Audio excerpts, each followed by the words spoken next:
Let's do the Ross Douthat debate. Now, the original title for this video Most was of America. different. The original title for this video was different. I forget what it was, but now they changed it. There's an accompanying New York Times piece with this as well. For those of you who don't know, Ross Douthat, of course, is a right-winger. He's a conservative, but he's supposed to be like, and he's not even like an anti-Trump conservative, if I'm not mistaken. I'm pretty sure he's like, at least like either Trump agnostic or pro-Trump. I can't remember now. But Ross Douthat is a, did you request that they change it? No, I didn't. They do that all the time. They will come out with like a crazy title and then people will get mad at them and then they'll change it. They did that with the style section piece, remember? MAGA body. But in any case, oh yeah, the original title was in my How Radical is Hasan Piker, the Twitch star's flirtation with violence. Meet the online star who likes to play with fire. So I knew going into it that obviously it was going to be like this. It was going to be contentious. But to be fair, Hasan Piker goes on Ross Douthat. Piker has no filter, says Douthat. Or at least that's a sympathetic way to describe his marathon Twitch sessions. Twitch podcasts which cover everything. He's self-proclaimed, blah, blah, blah, blah, blah. All right, whatever. So, like I said, I knew that it was going to be a contentious conversation, but it was going to be a polite one overall. And I hope that I was able to get some of the positions that I have across in a somewhat hostile, somewhat contentious, but very large platform. Because the New York Times, this YouTube video won't do like crazy numbers or whatever, and that doesn't matter. But the New York Times and interviews like this do reach a lot of power brokers, a lot of people who are in positions of power, right? So let's take a look. I think conservatives have a really great way of designing a narrative that makes sense to as broad of an audience as possible. Everyone is in the business of crafting media narratives, yes. Right? And I wish Democrats were a little bit better at it, to be fair.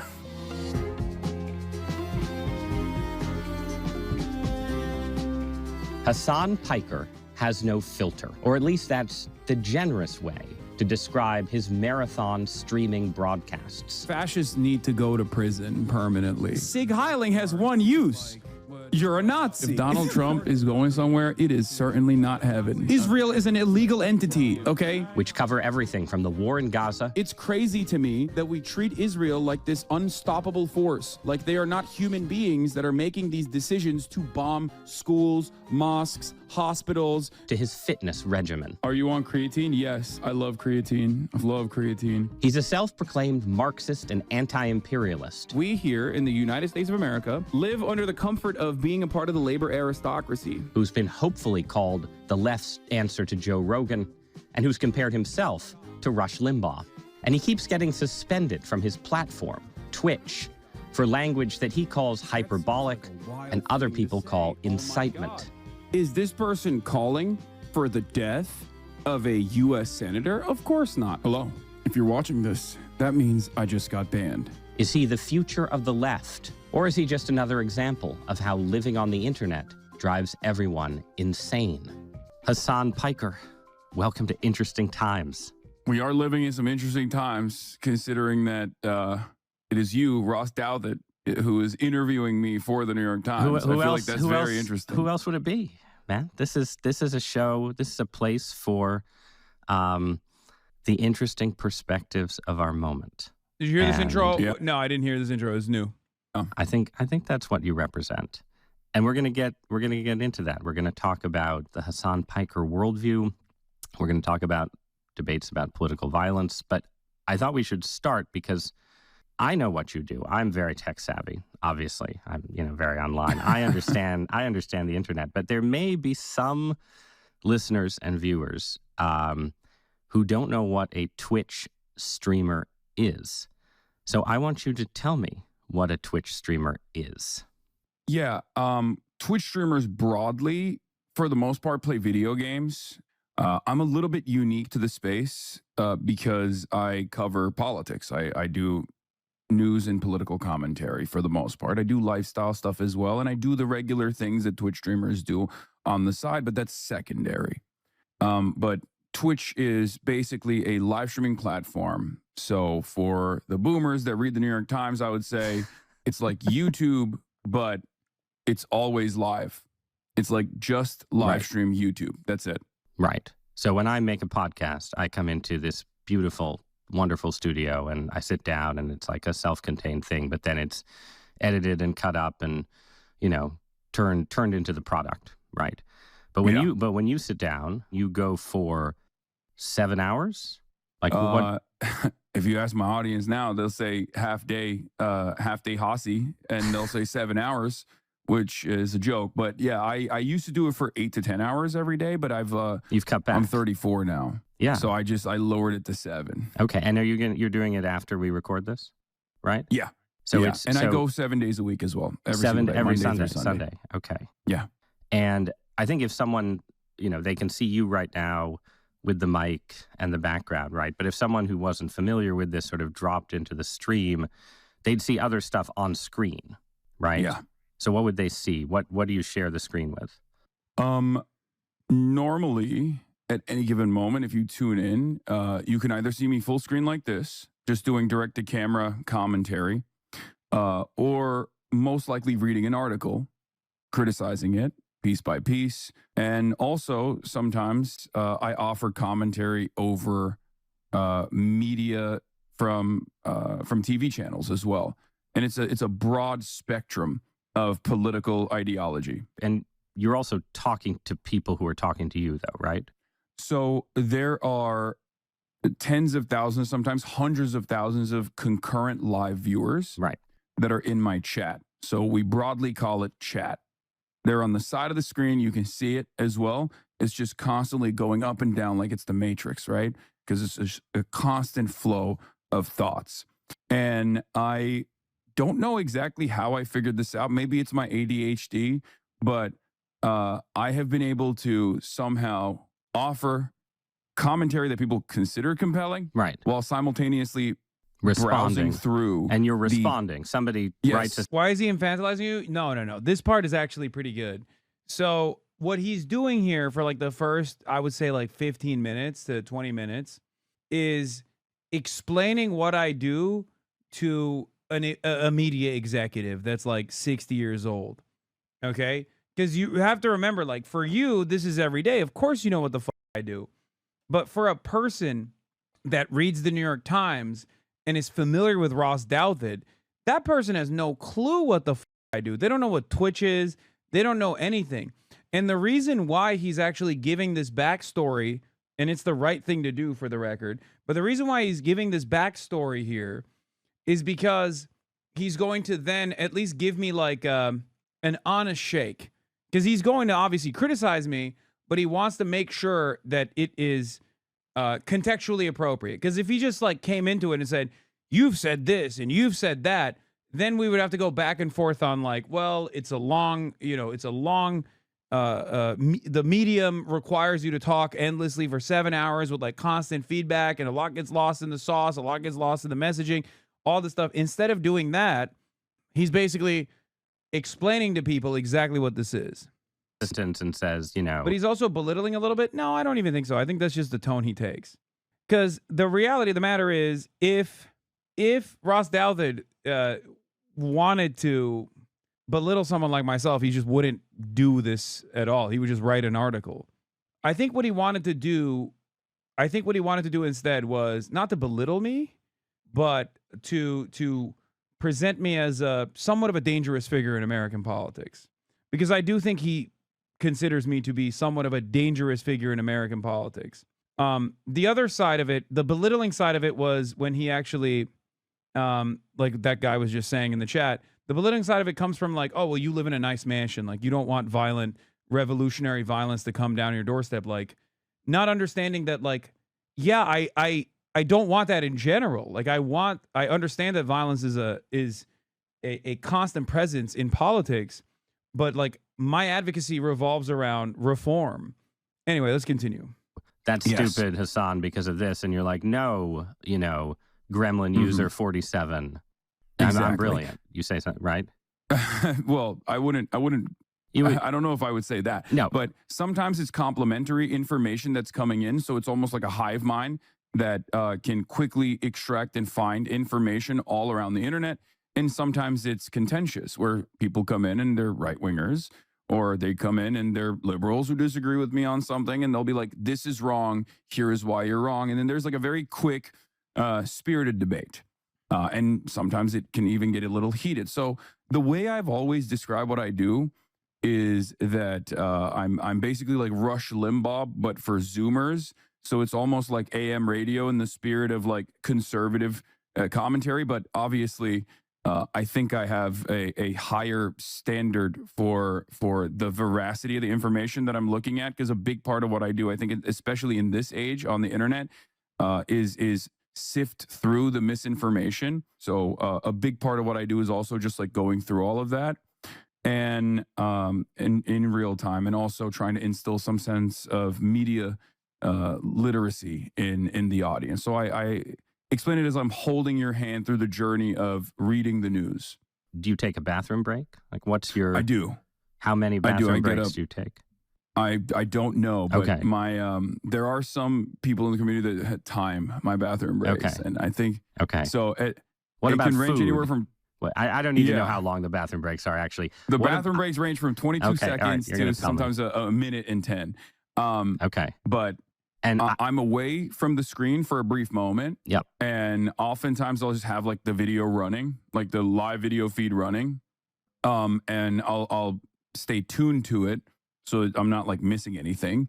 I'll have my father, who comes and stays with me over extended periods of time, make me a meal, and I'll eat that on camera as well. okay. Because I'm live for 7 hours a day. Right. I eat at the same time every single day. I have a very strict regimen.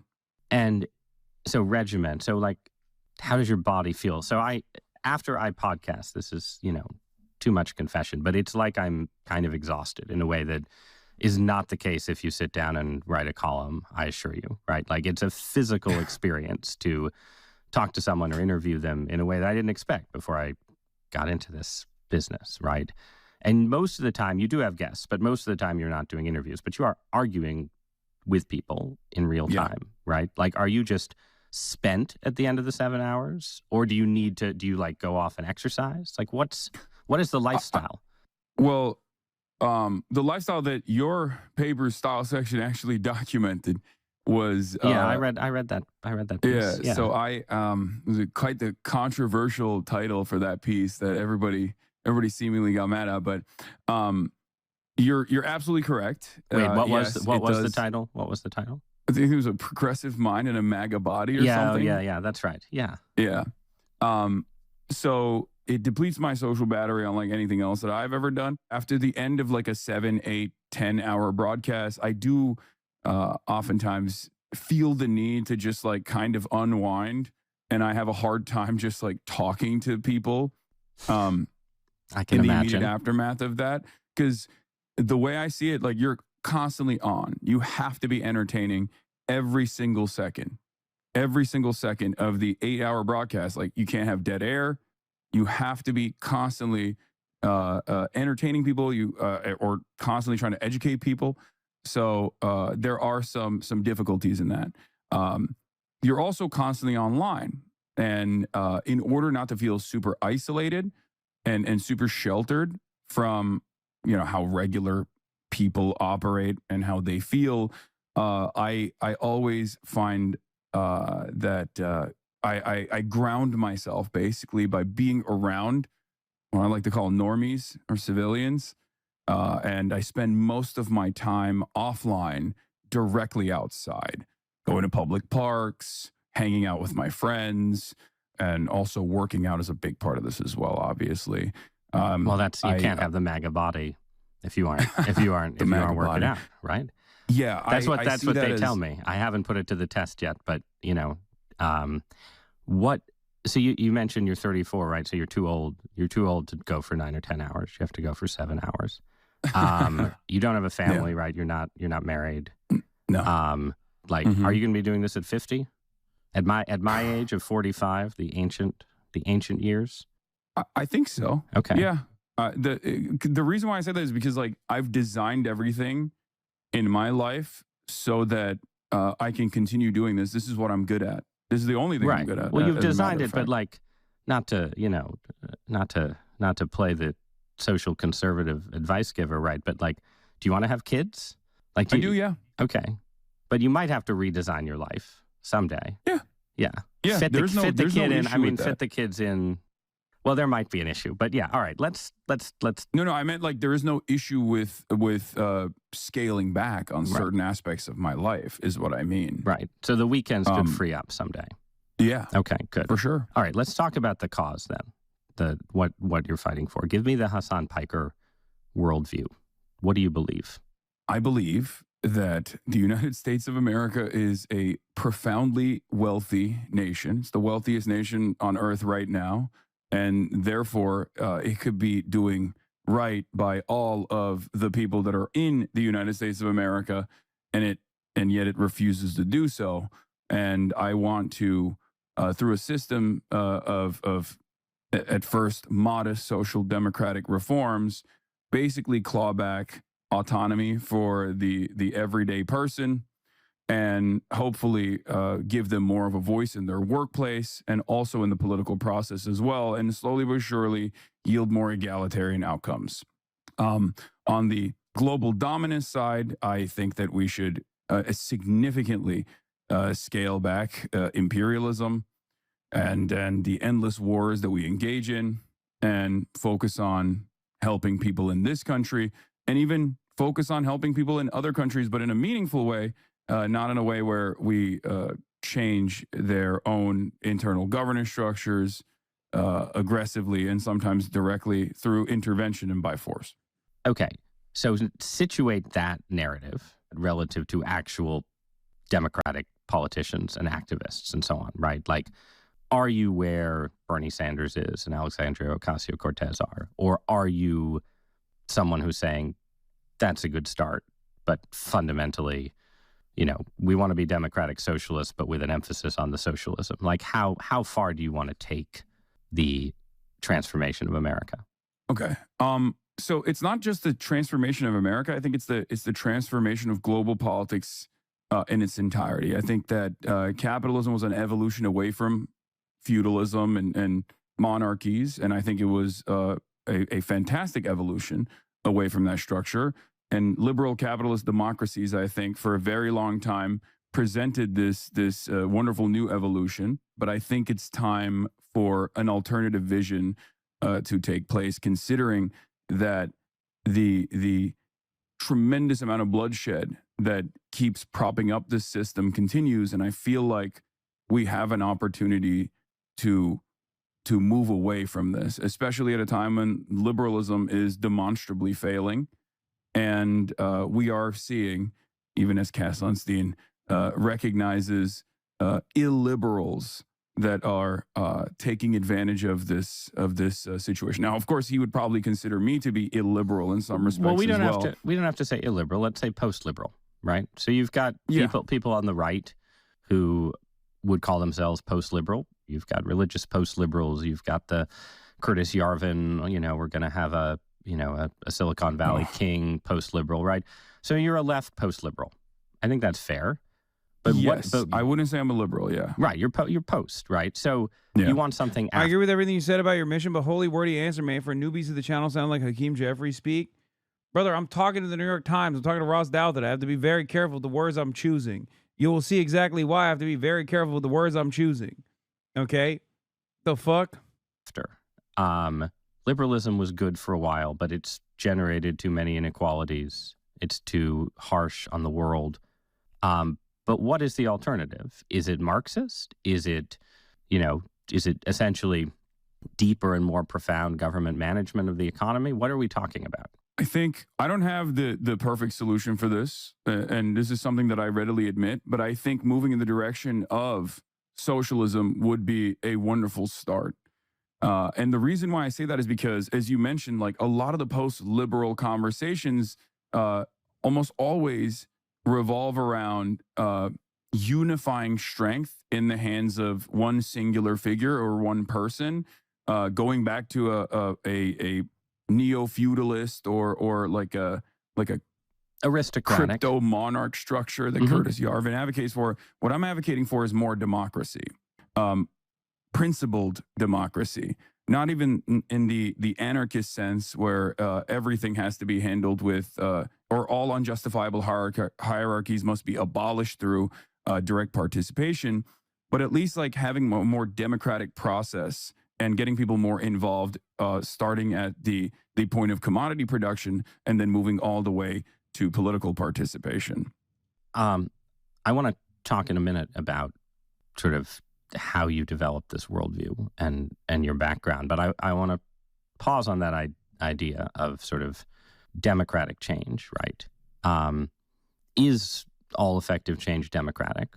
Or, the thing that the original post-liberal Marxists tended to believe, right, was that, there's certain things you can accomplish through a democratic system, but there's also revolutionary moments, right? To be clear, this isn't just a Marxist idea, obviously. This is the United States of America. We're founded on a revolution, right? But like, what is your view of revolution as a potential transformative force in the world?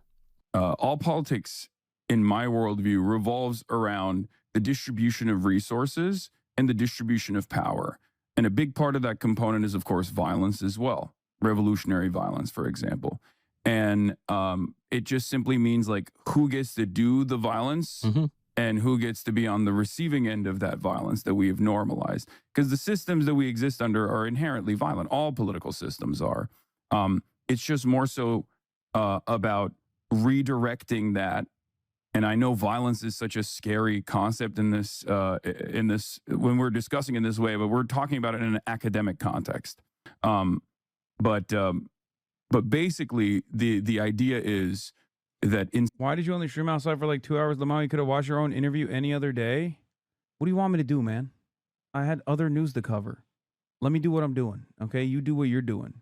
Instead of having a system that currently benefits the very few, I want a system that benefits as many people as possible, that has more, like I said, egalitarian outcomes. Did it not seem like he just wanted you arrested? A little bit. I jokingly said that this is Ross Douthat very gently nudging the administration to arrest me in the aftermath of this interview. And the current system, as you said, uses violence. And yeah, all political systems are about the monopoly of force in the end, right? But you use the phrase redirect violence. What does it mean to say we need to redirect violence? I mean, first of all, I abhor violence. Let's just start there, right? But violence in this abstract concept would be equivalent to the structural violence of poverty, for example. So when I'm talking about violence, I want to make it very clear. I'm not talking like go out, take up arms and like start shooting people, right? I'm talking about the structural violence of poverty. Redirecting that in the same way would be the structural violence of equity. Right. Because the structural eradication of unjust wealth. Would that be fair? That would be a better way to. So the socialist society does not go out and shoot people. No, yeah. Though this has happened in some socialist societies in the past, I should just note. But it goes into you live in LA, right?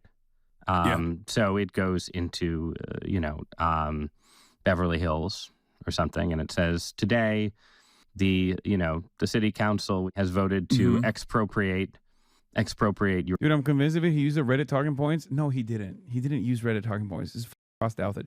Hasan is not a revolutionary. He just appreciates violence, and he used a clip from Asman when he half-sourced it from you.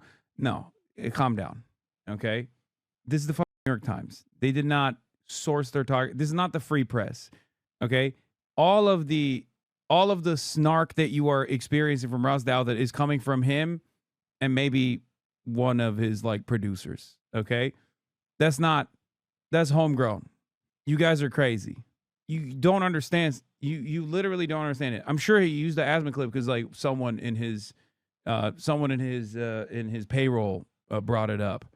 But like, I will say Ross is very good at what he does here. He knows what he's doing, even though I hate it. Yeah, he is setting this up, and you will see in a second. He's setting this up to say your worldview is violent, and I know he's setting it up to say that, and that's precisely why I'm starting the conversation by describing what I mean when we're talking about violence, like the structural forms of violence, because basically poverty is structural violence. Not being able to make rent and then being evicted is structural violence, right? Eviction is a violent process. And the reversal of that process would be seemingly violent for those with the power, those with capital. It would be violent to force the landlords to no longer be able to evict people, for example, or be violently taking away their profit margins, eradicating or shredding their profit margins in its entirety. That would be a different way to examine structural violence in a hypothetical socialist utopia. The IRS collecting taxes, which I think brought up in this conversation eventually, is what libertarians would consider to be the state exercising or enforcing its monopoly of violence by telling you you're going to go to prison if you don't pay the taxes. So when I talk about structural violence of that sort, even the reformist positions that I have that are fairly modest, reformist positions that I have, like increasing taxes, for example, yeah, that will be seen as something that is unimaginably violent for those who are at the highest percentage in the highest tax bracket.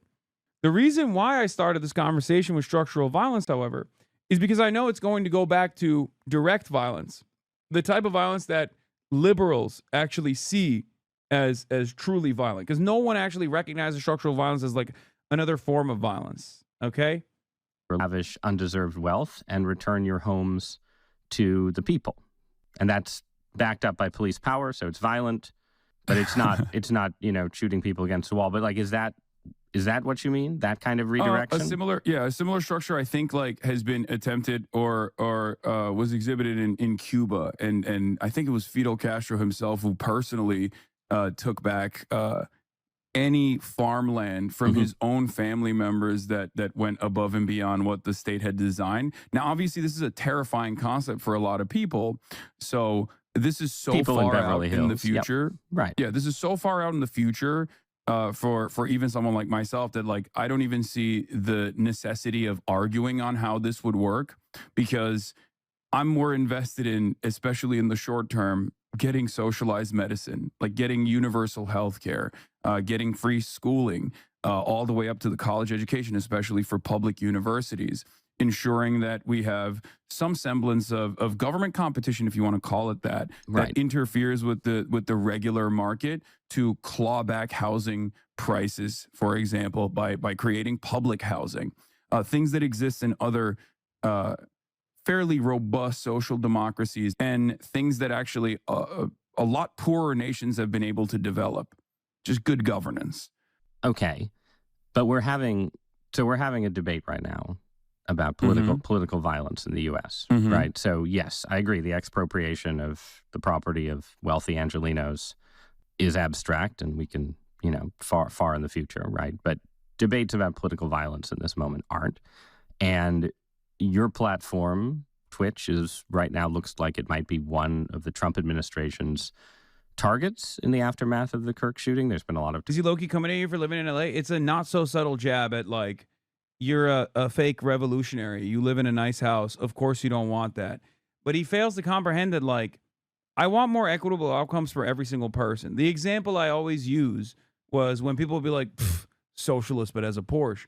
And it's like, if in the future, in Los Angeles, if the only way that we could achieve robust public transit was for me to dump my car into the ocean, I'd be the first to dump my car into the ocean.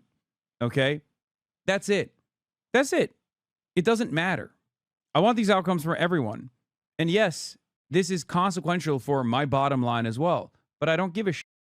But in the interim, the idea that like I have to live like Diogenes is stupid. About, we're going to go after, institutions and organizations that support political radicalism or incite violence. I think Congress is calling CEOs from Discord and Steam and Twitch and Reddit to testify next month. Yeah. Why are they doing this? Why is Twitch a target? I suspect a big part of the reason why Twitch is a target here, even though it was not mentioned in the investigation at all, like there's no evidence that Tyler Robinson, Right. the alleged shooter of Charlie Kirk, was ever on Twitch. He might have been, right? But there's no evidence for it whatsoever. But the reason why they're being called in, I think, is specifically because the administration currently is, in my opinion, perhaps in a very cynical manner, utilizing Charlie Kirk's death as a way to bring about significant clawbacks of the First Amendment, free expression and free organization, free organizing of the political left. And they haven't necessarily made this a secret either. They've gone after Jimmy Kimmel and numerous other cultural figures that conservatives have of petty grievances around, right? And they've done so in a way where even the most vanilla, the most timid assessment of events is enough for the administration to pull the FCC in to demand taking Jimmy Kimmel off the air. And this has created tremendous backlash from even Republicans, as a matter of fact, because a lot of people do love free speech. I love free speech. I come from a country that does not have free speech. I came to the United States of America from Turkey originally, a country that actually does jail political dissidents and journalists quite frequently. And I don't want that to happen here in the United States of America. Right. But but that right, is what so- they're going towards. right. So you have the Jimmy Kimmel controversy as of Yeah. Look, he's like, his position basically is, he doesn't ever fully say it, but his position basically is, yeah, it's really stupid that they went after Jimmy Kimmel. They should have went after you instead. Because you do deserve getting arrested for your speech. as of this conversation, he's back on the air. But what they're doing with calling in Twitch and so on, like that's kind of about you, right? Like you are a target, For sure. right? And And are it- you a it target? sounds- Are you a target just because you say you're some kind of Marxist who wants to be post-liberal, or is it something else? I think conservatives have a really great way of designing a narrative that makes sense to as broad of an audience as possible, Mhm. even though their own setback is oftentimes how hard they go after certain people. But in the grand design of things, if you look at like the Antifa designation as a domestic terror group, for example, if you read the executive order, it makes sense. They're presenting this as this violent leftist organized unit that is like responsible for so much political violence that's taking place. It's of course built up around this hysteria that they expertly craft as a media narrative first and foremost. Okay, but then they Sure. want to tackle it. Everyone. Notice how anytime I start cooking, he goes, okay. And he has to interject. Like, I want to talk about some serious shit. He's like, okay, but what about you? He's teasing the idea of you being violent might have more validity than you're leading on, is snarky and gross. No, I know that. I knew that going in. I knew that going in. That's why I have to keep steamrolling through it to get to the meat of the matter. Because I also know the environment that I'm in. I'm speaking not to Ross Douthat. I'm speaking to New York Times readers, okay? Which also include, right-wing Republicans and conservatives that are going to see this and be like, wow, this is a dangerous guy. So on the one hand, that's what I'm cognizant of. But also on the other hand, I know that the real thing that Ross Douthat is not interested in talking about, because he is a Republican, is the fact that the administration is doing that, right? But he wants to legitimize the administration's actions in that direction by simply saying, well, you kind of deserve it, though. So if they do come after you, don't you think you deserve it? And yes, the New York Times readership is liberal, but Ross Douthat is not, or unless you mean liberal in like the actual political theory. What were your objectives? Inform and convince them? No, my objectives were to talk to a right-wing figure at the New York Times who was a pretty decent interviewer, and get across some of my fears. Get across some of my fears about the Trump administration so that as broad an audience of New York Times readership as possible is also aware. It's the same shit that I do here every day. Everyone is in the business of crafting media narratives, Yes. right? And the I wish media, Democrats were a little bit better at it, to and be fair. the media narrative around Antifa, right, exists at some level of hype, but also some level of reality. Because if you lived in Portland, Oregon in the year of our Lord 2020, you had a lot of experiences of political protest and violence that involved people who called themselves Antifa. That was not fake, right? And it's also not fake that you are a provocateur, right? Like they're not, you know, there are plenty of people on Twitch who... We also will add a second thing onto the back end that I agree with, because like I do agree with being a political provocateur. I don't agree with the Antifa designation, but I agree with being called a political provocateur. So in that vein, like it looks like I'm agreeing with everything he's saying, but I'm actually agreeing with the second half of the statement. Are, you know, who are not highlighted by conservatives, right? I just want to give you one more chance to describe the things about you in your own words that people are going after before I describe them for you.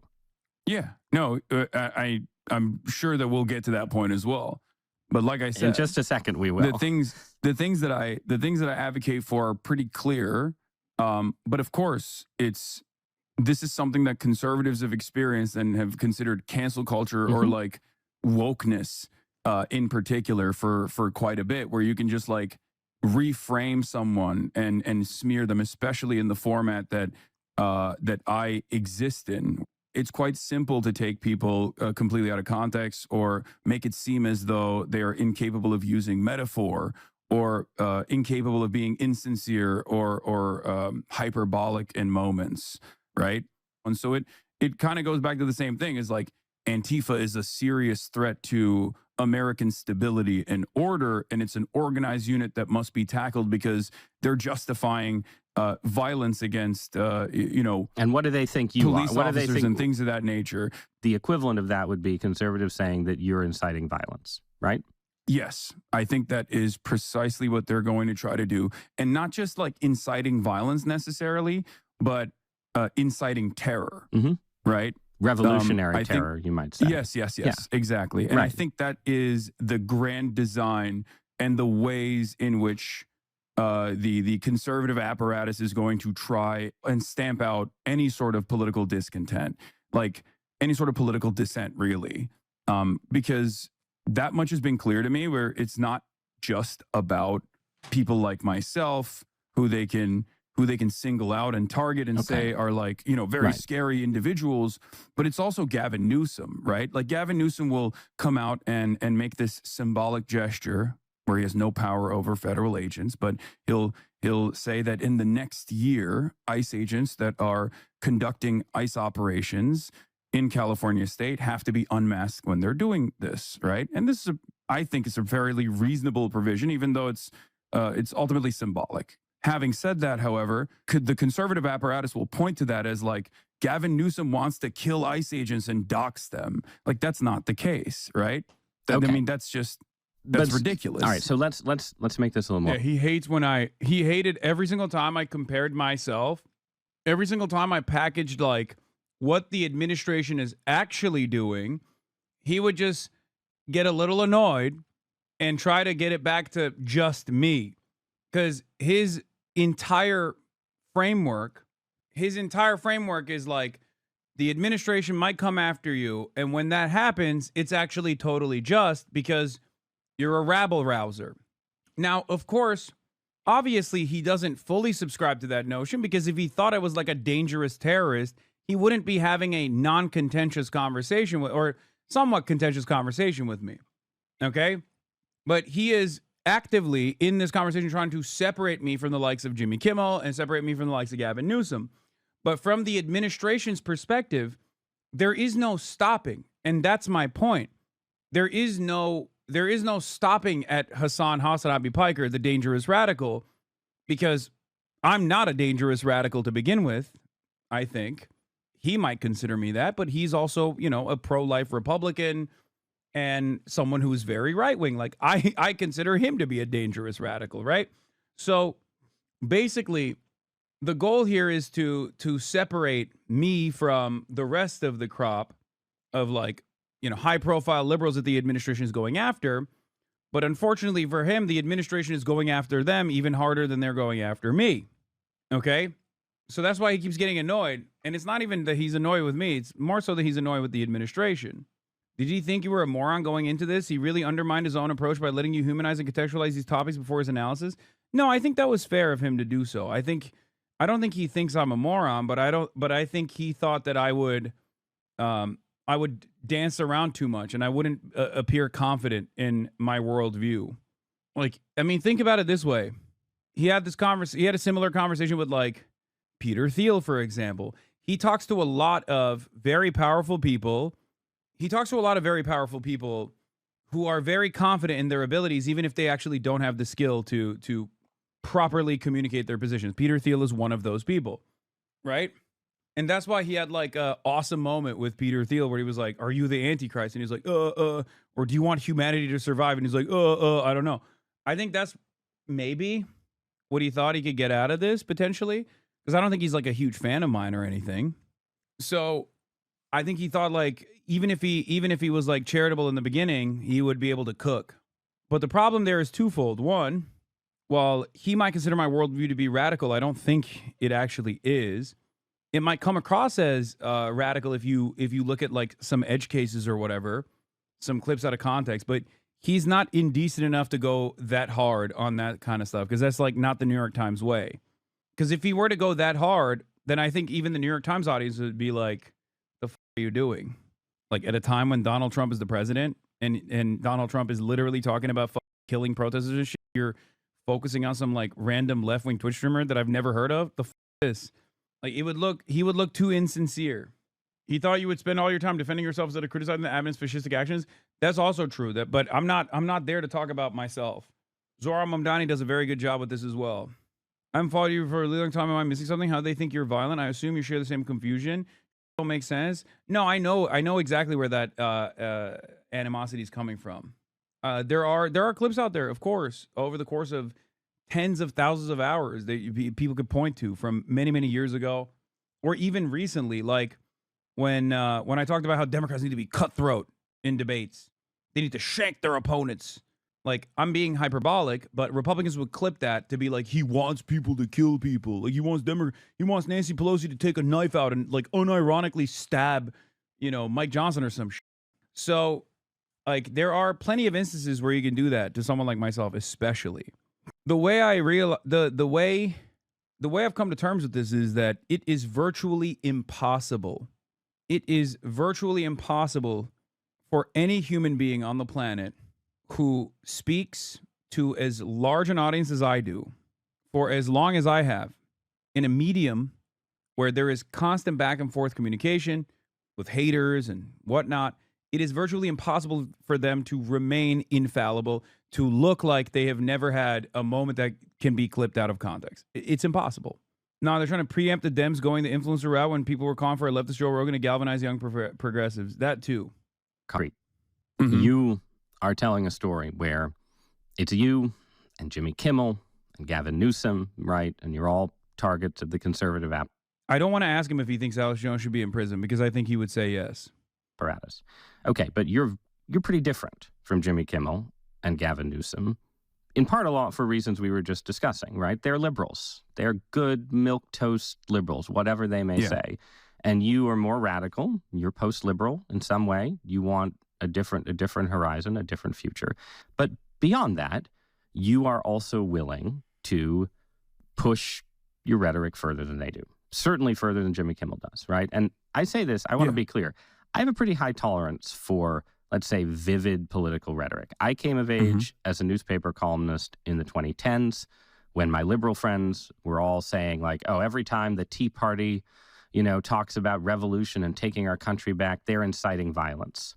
And now I live in a world where my conservative friends say Gavin Newsom's inciting violence. Anyone who calls Trump a fascist is fighting violence. I think this is not even a Hasan Piker fan, and I do not understand how people blame him for barely existing leftist bias. You should have gone harder on the cancer of liberalism to the New York Times audience, in my opinion. No, I need the liberals who are reading the newspaper to be my allies when the administration comes after me. You're wrong. Your analysis is not even controversial from most political science. I do not understand why you get so much hate. You can read books with similar analysis to yours. Yes, because those are books that you read in college, and they're not being blasted on the timeline to hundreds of thousands of young people in America. That's the difference. Like, I'll give you an example. The indigenous the indigenous rights professor at Cornell University, who's Jewish, was recently suspended for teaching a course on Palestine. Okay, the professor is Jewish, and that professor was suspended after, there was like a Unit 8200 IDF guy in the class. He was like filming people. He was being disruptive, whatever, right?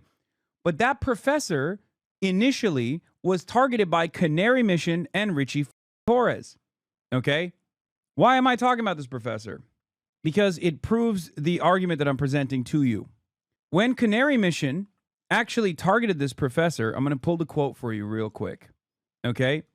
They actually pointed to something that he talked about in his lecture. Okay? The thing he said only comes across as offensive to those who are completely not knowledgeable about the issue, about Hamas. This was it. Are you ready? Richie Torres, posting a Canary Mission tweet, says, Eric Chaffetz, who's a Cornell professor, demonizes Israel and lionizes Hamas, treating good and evil as evil, good as evil and evil as good. He insists Hamas is morally different from Al-Qaeda and ISIS because it does not advocate for universal jihad. It simply seeks to wipe Israel off the map. Chaffetz is untroubled by genocide when the target is the homeland of the Jewish people. Poisonous professors like Chaffetz are poisoning young minds at taxpayer expense. This is the quote. Unlike Al-Qaeda or ISIS, Hamas does not advocate for universal jihad. It is focused solely on the liberation of Palestine from Zionist fundamentalism, in parentheses apartheid, and the end of the state of Israel. November 4th, 2023. Now, nothing that Eric Chaffetz, who is Jewish himself, by the way, said there is actually even remotely offensive. As a matter of fact, it's the exact opposite. It is what you need from college professors. You need honesty and truth from educators in these esteemed institutes of higher learning like Cornell. What he is saying is factually accurate. Okay? This is not an opinion. This is just a fact. He is describing a fact. But to the broader audience, that fact is something that they don't want to hear. Okay? That's a fact that they do not want to hear. So what do? They bastardize that fact. They chop it up, or sometimes directly present that factually accurate statement and go, can you believe this college professor said this? So yes, while certain things might be completely true in an academic context, it can be very dangerous for a much larger audience to hear that scary truth. Okay? At least in the eyes of those who are very powerful and have an interest in making sure that the broader audience doesn't hear the truth. So my problem isn't that I'm engaging in like violent rhetoric or whatever. My problem is that I'm saying stuff like this, but oftentimes also using hyperbole, jokes, and making that process as entertaining as possible. And because of that, I'm able to do that to a much larger audience than a college professor could in their own lecture. That's the fear. That's what makes it so crazy for a lot of people. Because if Eric Chaffetz was saying that on a Twitch stream, he'd get yelled at all the same. As a matter of fact, he's getting yelled at for doing it in a lecture that is directly about anti-colonial movements. His lecture is about Hamas. His lecture is about other indigenous movements that have fought against previous forms of empire and contemporary current forms of empire, imperial power. It's the medium that I do it and the way that I do it that makes it very scary for a lot of people. Do you understand? Because before the internet, there was a filter, as Noam Chomsky talks about, right? There was a filter for someone to reach a very broad audience, to reach this massive audience, massive number of people. You could only get there if you were from an aristocratic family, or you went to the right schools, you kissed the right asses, and you chose your words very carefully, and you got elevated through the regular process in mainstream news. Okay? And therefore, people self-censored in order to get to that level, in order to have the privilege of being in front of a massive audience and to be able to influence them.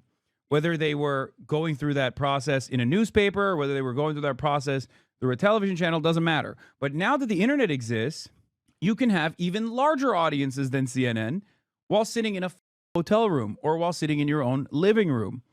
Okay? And you don't have to filter yourself in that same way. But that's what's so scary about what I'm doing.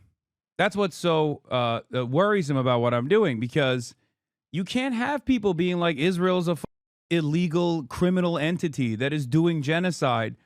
Because if there weren't more independent voices on the internet, if there wasn't TikTok, there wasn't like people on Twitter and whatnot saying this over and over again, you wouldn't see this level of mass discontent. It's about controlling flows of information.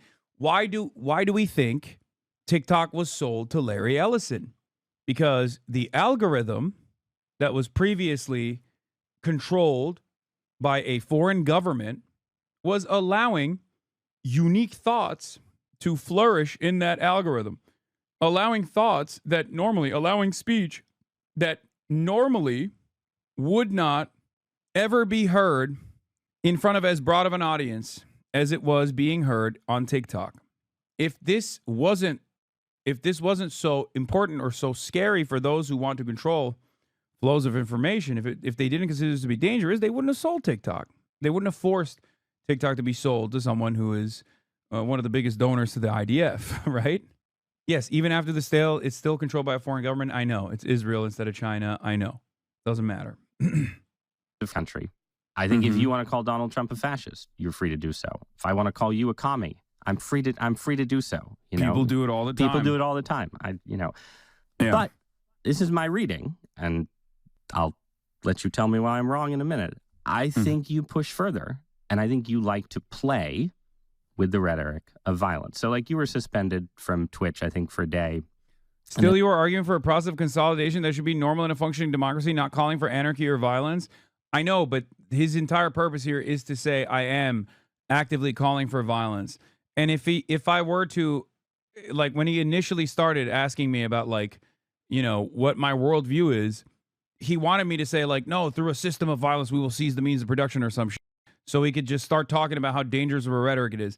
And for the record, there are plenty of people who do believe that. And no, that's not a dangerous rhetoric either, okay? That's not. Let's be real. That's not actually dangerous rhetoric, partially because it's completely marginal, and partially because of the same exact underlying principle that I mentioned as well, which is structural violence being a constant and permanent part of people's existence. And yes, people resisting against that. I'm Osama. You ain't like us, you loser. What? Anyway, I don't know what the fuck that guy was on, but my point is there are people who do believe that, and they are either marginal figures or overall, at most, they're talking about like historic examples that have existed.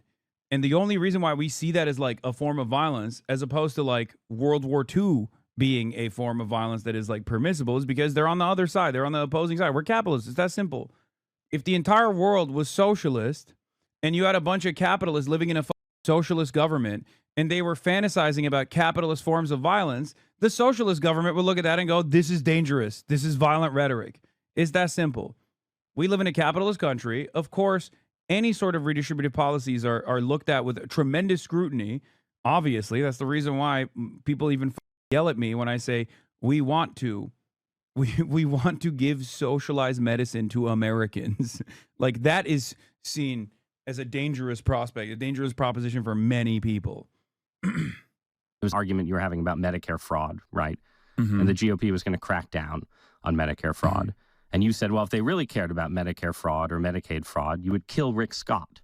This is the Florida Senator. People always try to paint you as more radical than you actually present yourself on stream for some reason. You don't even really advocate for violent revolution. You make fun of the revolution now, vanguardists. But they always simultaneously call you a dangerous revolutionary, but also a fake LARPer at the same time. Yes. The reason why people present me as a much more violent and much more radical figure than I actually am is because for the current time frame and for the current material realities that we exist under and for the current political realities that we exist under, my rhetoric reaching this many people is dangerous for them. Okay? Israel gets to mutilate children with regular frequency every single day. Israel gets to annihilate the Palestinian population. That is not seen as violence because that's the state doing that. Okay? How dare you call that out? But on the other side, if you turn around and say, no, people do have, under international law, a complete legal right and moral responsibility to resist against a genocidal apartheid regime destroying their lives, then you're the violent one. And it's a reference to the fact that Scott's company paid some huge fines for they were engaged in some kind of Medicare fraud, right? But you didn't say we should put Rick Scott in jail for Medicare fraud, right? You said if you cared about Medicare fraud or Medicaid fraud, you would keep Rick Scott, okay? You wouldn't make Rick Scott, former governor of Florida, Rick Scott. This is not an Asmongold clip. This is from my own YouTube video, chatters. You wouldn't make him a prominent part of the Republican Party. Well, this was, for the record, this was in response directly to Mike Johnson. And it is something that I take ownership over. I did apologize for the language that I used instead of saying like, just you should jail Rick Scott, right? Which would have been the most inoffensive. It was a hyperbolic statement that I made, not with like any sort of significant death threat issued to a sitting elected representative. Obviously, I agree. And I don't think you were issuing a death threat. I agree. Yeah. So, but you're right. That is hyperbolic language for sure, and it's one statement in a grand sea of others that of course gets highlighted through the same outrage machine, and then people demand punishments, and then those punishments do come down, and it causes me to be even more careful with my language. Having said that, given the 10-hour format that I have, there are definitely going to be weak moments where I just like say something without even thinking about what that might come across as. Yeah. I mean, you do. I read through. You have a lot of content, right? So I'm not going to tell you that I have read through every hour, every transcript. But I feel like I read enough to get a sense of sort of what you mean by hyperbole, right? And it means different things, right? It means like you're talking about landlords and why they're bad. I think you were talking to a landlord friend at the time, right? But you said, let the streets soak in their bleeping red capitalist blood, dude, right?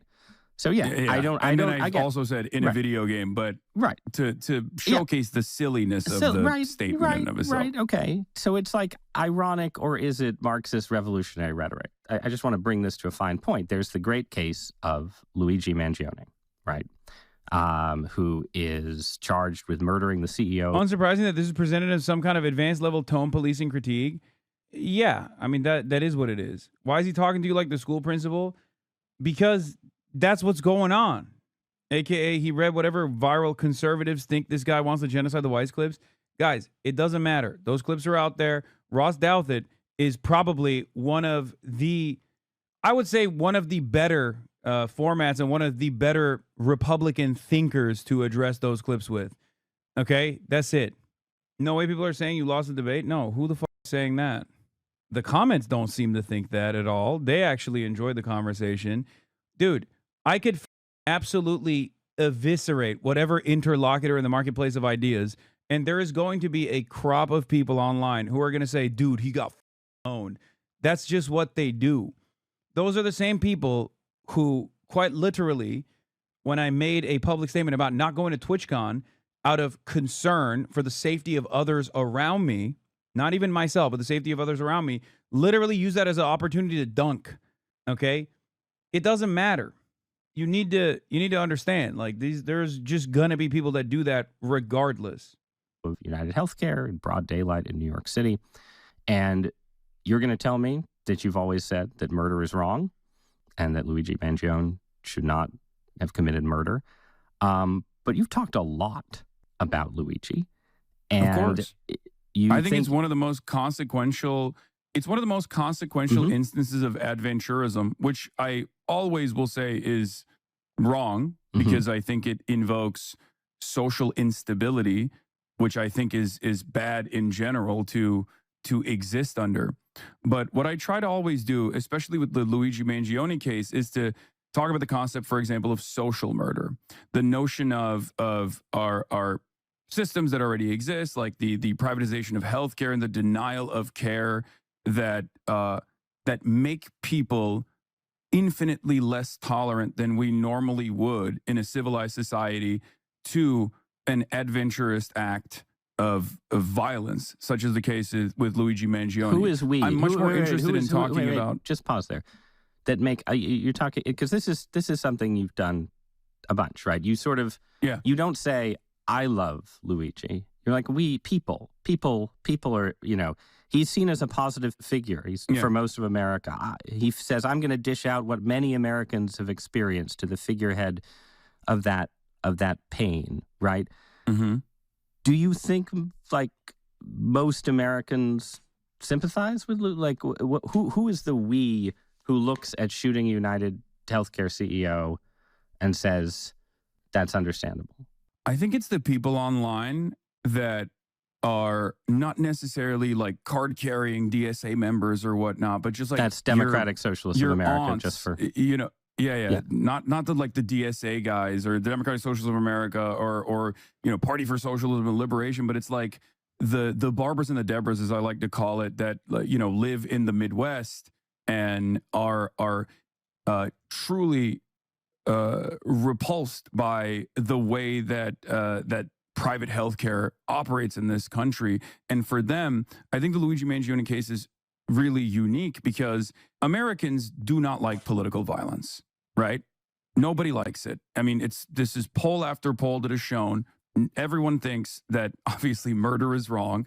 I think murder is wrong. Everyone thinks political violence is wrong. And yet, in the case of Luigi Mangione, a lot of people, I think, had such a deep personal experience with the way that the healthcare system has harmed them in some way that the reaction ultimately was very different than one I had expected. From the moment that, before they even found out who the alleged shooter was, from the moment that people recognized that the victim was the faceless CEO of a healthcare company, everyone immediately understood. I mean, what the not was. faceless, right? No, I'm saying like for most people, the healthcare company had previously been faceless, and now there was a dead man who had a face, right? Exactly, and but I think that was a of unique case that needed to be examined, and that's precisely the reason why the media was covering it in the same way as well. The only difference is that, tonally speaking, they were just more so outraged by the reaction in of itself rather than trying to examine why people felt this way. And I think what I try to do in this situation, I mean, look at this, bro. Look at this. YouGov, December 17th, 2024. Net favorability of Luigi Mangione, 18 to 29-year-olds, plus 9%. 30 to 44-year-olds, minus 1%. I mean, that's crazy. 18 to 44, either as a positive opinion or like 50-50 split on them. Yeah, if people have more financial security, then they have they have less interest in this kind of like dangerously unstable moment. That's it. If people are hopeless about their future, they end up leaning on adventurism. That is my argument. That is the point I'm making. It took people recognizing who the victim's job was, not who the victim was, but just what the job was of the CEO or of the person who was shot, for them to immediately know, oh, I know what happened here. If Luigi Mangione went out and shot a cop, they would not have responded that way. Okay? If he went out and shot a politician, even people would not have responded that way. But healthcare is such a universal burden on all Americans that they literally understood exactly what the was going on and responded the way that they did. and many others, is to explain why people feel this way. Because for them, when their grandparent has cancer and then that treatment is denied or the coverage is denied, even though they're paying these incredibly costly premiums to this healthcare company, they view that as murder. They view that as a tremendous wrong that was done to them. And I seek to address these problems so that there isn't decentralized forms of violence where people make up their own minds and assume that they have the righteous vindication and they're going to go out and do things like this. I don't know, man. I think you're kind of a hype man. Yeah, but that is not a good counter to what I just said. Okay?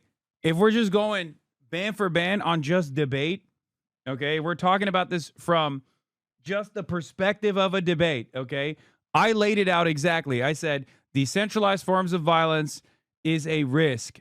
It's a risk for societal collapse because for many people, society is already unwinding. They understand they have universalized this burden of private health care. Okay, for them, they're like Brian Thompson. For the perspective of the average person, is people like Brian Thompson are responsible for a death of a loved one. Okay, by denying them coverage. I know he's a cog in the machine, and I know he's not directly responsible for it, but that's precisely how people reflected on it. And of course, I think it's worthy of analysis. And he goes, "Yeah, I don't know, man." How is that a how? How is that? That's not a counter. I don't know. I think you like it. Okay. Well, why did I describe everything then? Check the comments. Everything is negative, and he pinned the one neutral comment. Yeah, I have it right here, by the way. I don't know what he personally or what the New York Times personally pinned, but the reader picks are cooking him. I'd love to have someone take the most controversial statements that have been espoused by Hasan and contrast that with the inflammatory and insightful language of the mainstream media and the right. I think some folks would be surprised that, compared to some of Kirk's, Limbaugh's, or Carson's, or Poole's, or Coward's statements, he does not have nearly the same level of anger or vitriol that these people speak on. Truly, we live in some interesting times. Especially in the end, Ross comes across as totally out of his depth in a conversation that he's ostensibly leading. Hard to not see this whole exchange being emblematic of the media landscape. The traditional media seems to be operating in an outdated paradigm that stopped in Trump's first term, which was nearly a decade ago now. There's no doubt in my mind that Donald Trump is far more inflammatory than anything this man Hasan Piker can possibly say. And Donald Trump and his disgraceful minions have proven that they will attempt to carry out even every one of their violent and divisive acts in the name of my government. Whatever Mr. Hasan expresses, and I'm not at all familiar with him, I cannot express how disturbing I find the blasé manner in which Mr. Douthat attempts to associate people like me with violent rhetoric wherever it rears his ugly head, especially while he winks away through the disgrace of this administration. He explicitly says he doesn't endorse violence, so strange title. The double standard that the left has to be a paragon of virtue while they say everyone deserves healthcare, food, and a roof over their head is insane. Advocating for policies that end state violence is far less violent than what the right does and says. Hasan has a better grasp of political working class politics and the youth vote than 99.9% of elected Democrats. Now do the version where you investigate most of all political and cultural figures on the right. You don't see permission for violence in Kirk saying that gays should be stoned to death, in Kirk saying that he's willing to accept some gun deaths to maintain American gun culture, in Kirk saying trans people should be lobotomized. This is like people dunking on this Patrick guy who I guess said something like negative about me. You found the original Patrick comment? I'm not MAGA, voted for Harris, but I'll take 10,000 Charlie Kirks over... But I'll take 10,000 Charlie Kirks over 10,000 Hasan Pikers any day of the week. Pikers all over the map, as you'd expect from someone who streams his consciousness 7 hours a day. But there's an unmistakable permission for violence that runs through his interview. Charlie Kirk never did that. Ezra Klein took a lot of grief for complimenting Kirk's style, but I much prefer the one-on-one logical argumentative style over the run-on, formless dialogue with unseen and unheard viewers, peppering him with cash tips that characterizes Piker's whole shtick. By which I mean... Piker was a great interview subject. Nicely done, Mr. Douthat. I'm sure that many of your readers/listeners had no idea who Piker is or what he does, or the way he offers excuses for shocking violence under the banner of socialism and progressivism. And every one of the New York Times readers is like, what the f*** are you talking about? This is ludicrously revisionist about Charlie Kirk's public stances. Things like Islam is the sword of the left is using to slit the throat of America. Do you think that that's a call for his followers to engage in reasoned, measured debate with conflicting viewpoints to allow themselves to be convinced of things? Come off it. Marxists believe in ending the capitalist system just as liberals believe in ending the feudal system. Whether that process is violent or not is ultimately up to the ruling class. Patrick, more Patrick dunks. If you truly... Dude, they went crazy on my boy Patrick, okay? Patrick simply wanted to get a slam in there and be like, this Hasan guy. Charlie Kirk is so much better than him. And the New York Times readership is eating his ass alive. If you truly believe that Kirk never flirted with permission for violence, then you are very forgetful. Charlie Kirk was very nonchalant about excusing violence. For example, when thugs assaulted store workers and destroyed store property during the Pride Month in 2023, he further encouraged such displays of violence by painting them as shows of force. Literally, tonight we show them that they're the losers. Or when Paul Pelosi was attacked in his own home and Kirk encouraged his followers to bail him out while painting the attacks as karma against the Democrats. Or when he called the biblical passage that calls for the death penalty against homosexuals the perfect rule. Charlie Kirk was not the calm, reasonable, debating type you desperately pretend he was. Bro, if you get this dogpiled this hard by a bunch of Barbaras, Deborahs that are New York Times readers who take the time out to comment on a New York Times article, you gotta unsubscribe from the New York Times, okay? you're cooked. You're getting, this is like getting dunked on in the Pornhub's comment section, okay? Like, they said, smoke them. They lined it up. Like, what are we doing? Douthit responds to Piker using the term adventurism. We already covered this. Today on Interesting Times, Ross pushing harder on a streamer from the left than he does when he interviews people on the right with actual power and incite the perpetuate actual violence. Peter Thiel and JD Vance. It's so obvious how we ended up here as a country and continually discouraging that our media continues to hand us the shovels that we use to dig ourselves deeper into a failing state. And even people who are like somewhat neutral to me that don't know who the f I am and are basically like, this is their first introduction to who I am. They basically say this, like, he's a fringe figure. He can have an audience of hundreds of thousands, but think about how tame he is in compared to the American extreme right, or even Rush Limbaugh back in the day. Piker doesn't consider conservatives un-American, doesn't hate them, doesn't want to use the power of the state to literally exterminate them. The reverse simply isn't true. Exactly. I want to literally exterminate their medical debt, dude. That's what I want for conservatives. Conservatives want me deported. I want conservatives' healthcare costs to be deported. That's the difference between me and the average conservative. Now, they can turn around and act as though they're not advocating for violence by simply presenting the Bible. They can be like, oh, the Bible told me it's okay to stone the gays. That's the Bible. Take it up with the Bible over and over again. I don't sit around and go, look at Das Kapital. Das Kapital told me this. That's not what I'm doing. That's Bart from Idaho, by the way, not a Hasan head. He is just fine. In case somebody bothers to understand what he's talking about, just fine. We are living in a baffling time in which a Twitch streamer is held to a higher standard than the President of the United States. I listened very carefully to this whole interview. I couldn't help but notice that every time I was especially compelled by Piker's response to something, which is to say, when I thought Piker was about to take down Douthit's assumption, thesis, argument in an especially powerful and eloquent way, Douthit would interrupt and either redirect or focus on a minute point, in effect derailing the narrative. This is a very smart tactic and one that is difficult to combat. It requires the interviewee to have 100% presence of mind and not be knocked off their feet.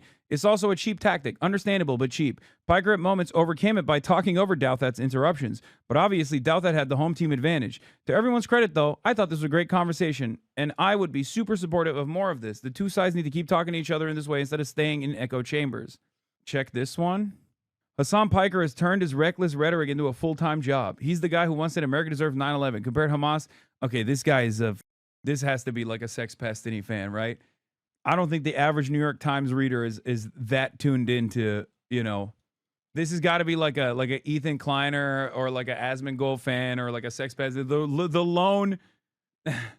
The lone. Check the YouTube comments. He pinned the one neutral comment. Everyone else is cooking him. Oh, on YouTube he pinned it. Love the podcast. Quickly becoming the best show. Ross tries to bait Hasan and call for an act of violence. Hasan chuckles.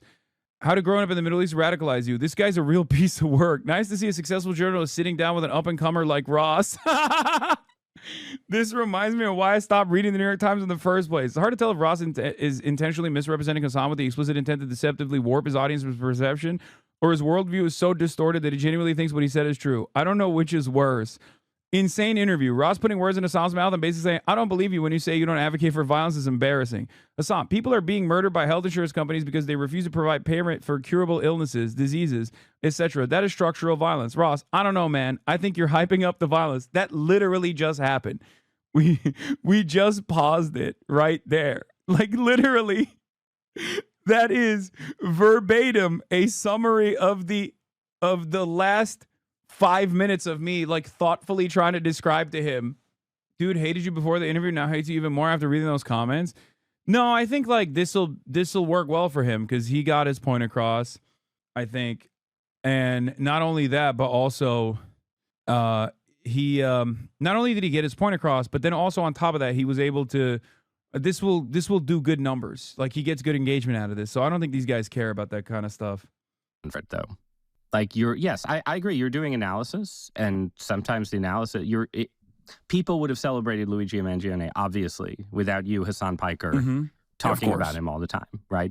But I listen to the way you talk about him. Like, you're fascinated by him, too. You're participating in the fascination, and you're doing a thing where you're like, well, you know, I'm not saying violence is good, but you've got to understand that there's other forms of violence in society besides this one, and people who like Mangione they're saying this violence maybe isn't as bad as that kind of violence. And this just seems to me like you're not the guy who starts the revolution, but you're the violence appreciator. That's sort of how I feel about your Mangione coverage. You're out there. You're appreciating. I wouldn't say that that's fair. It's like, okay, tell me why it's not fair. But the reason why I'm saying I wouldn't say that that's fair is because, like, I do make it obviously very clear that, and I refer to this over and over again, adventurism and people taking matters into their own hands is a mere reaction to the social contract unwinding in real time in front of us. I don't think this is a good thing. I want to make sure that we have a system that helps everyone. And a part of that is creating the same social stability that existed. Now, you can do that by force, by stamping out dissent and moving in the direction of the Trump administration, or you can try and do that by addressing some of these inequities that exist that do actually harm a lot of people, right? Because I don't think you disagree with my assessment that systems are inherently violent, no matter which way they go, and that. And I assume you understand what I mean when I say, like, the social murder of tens of thousands of Americans in the process of having their healthcare coverage denied. Like, it must interest you as well, right? Because it interests certainly people at CNN and many other mainstream outlets, like, why people are doing this. But their reflection on it is, I think it's 100% the case that people had certain people. You want to know why this was a lost cause for Ross?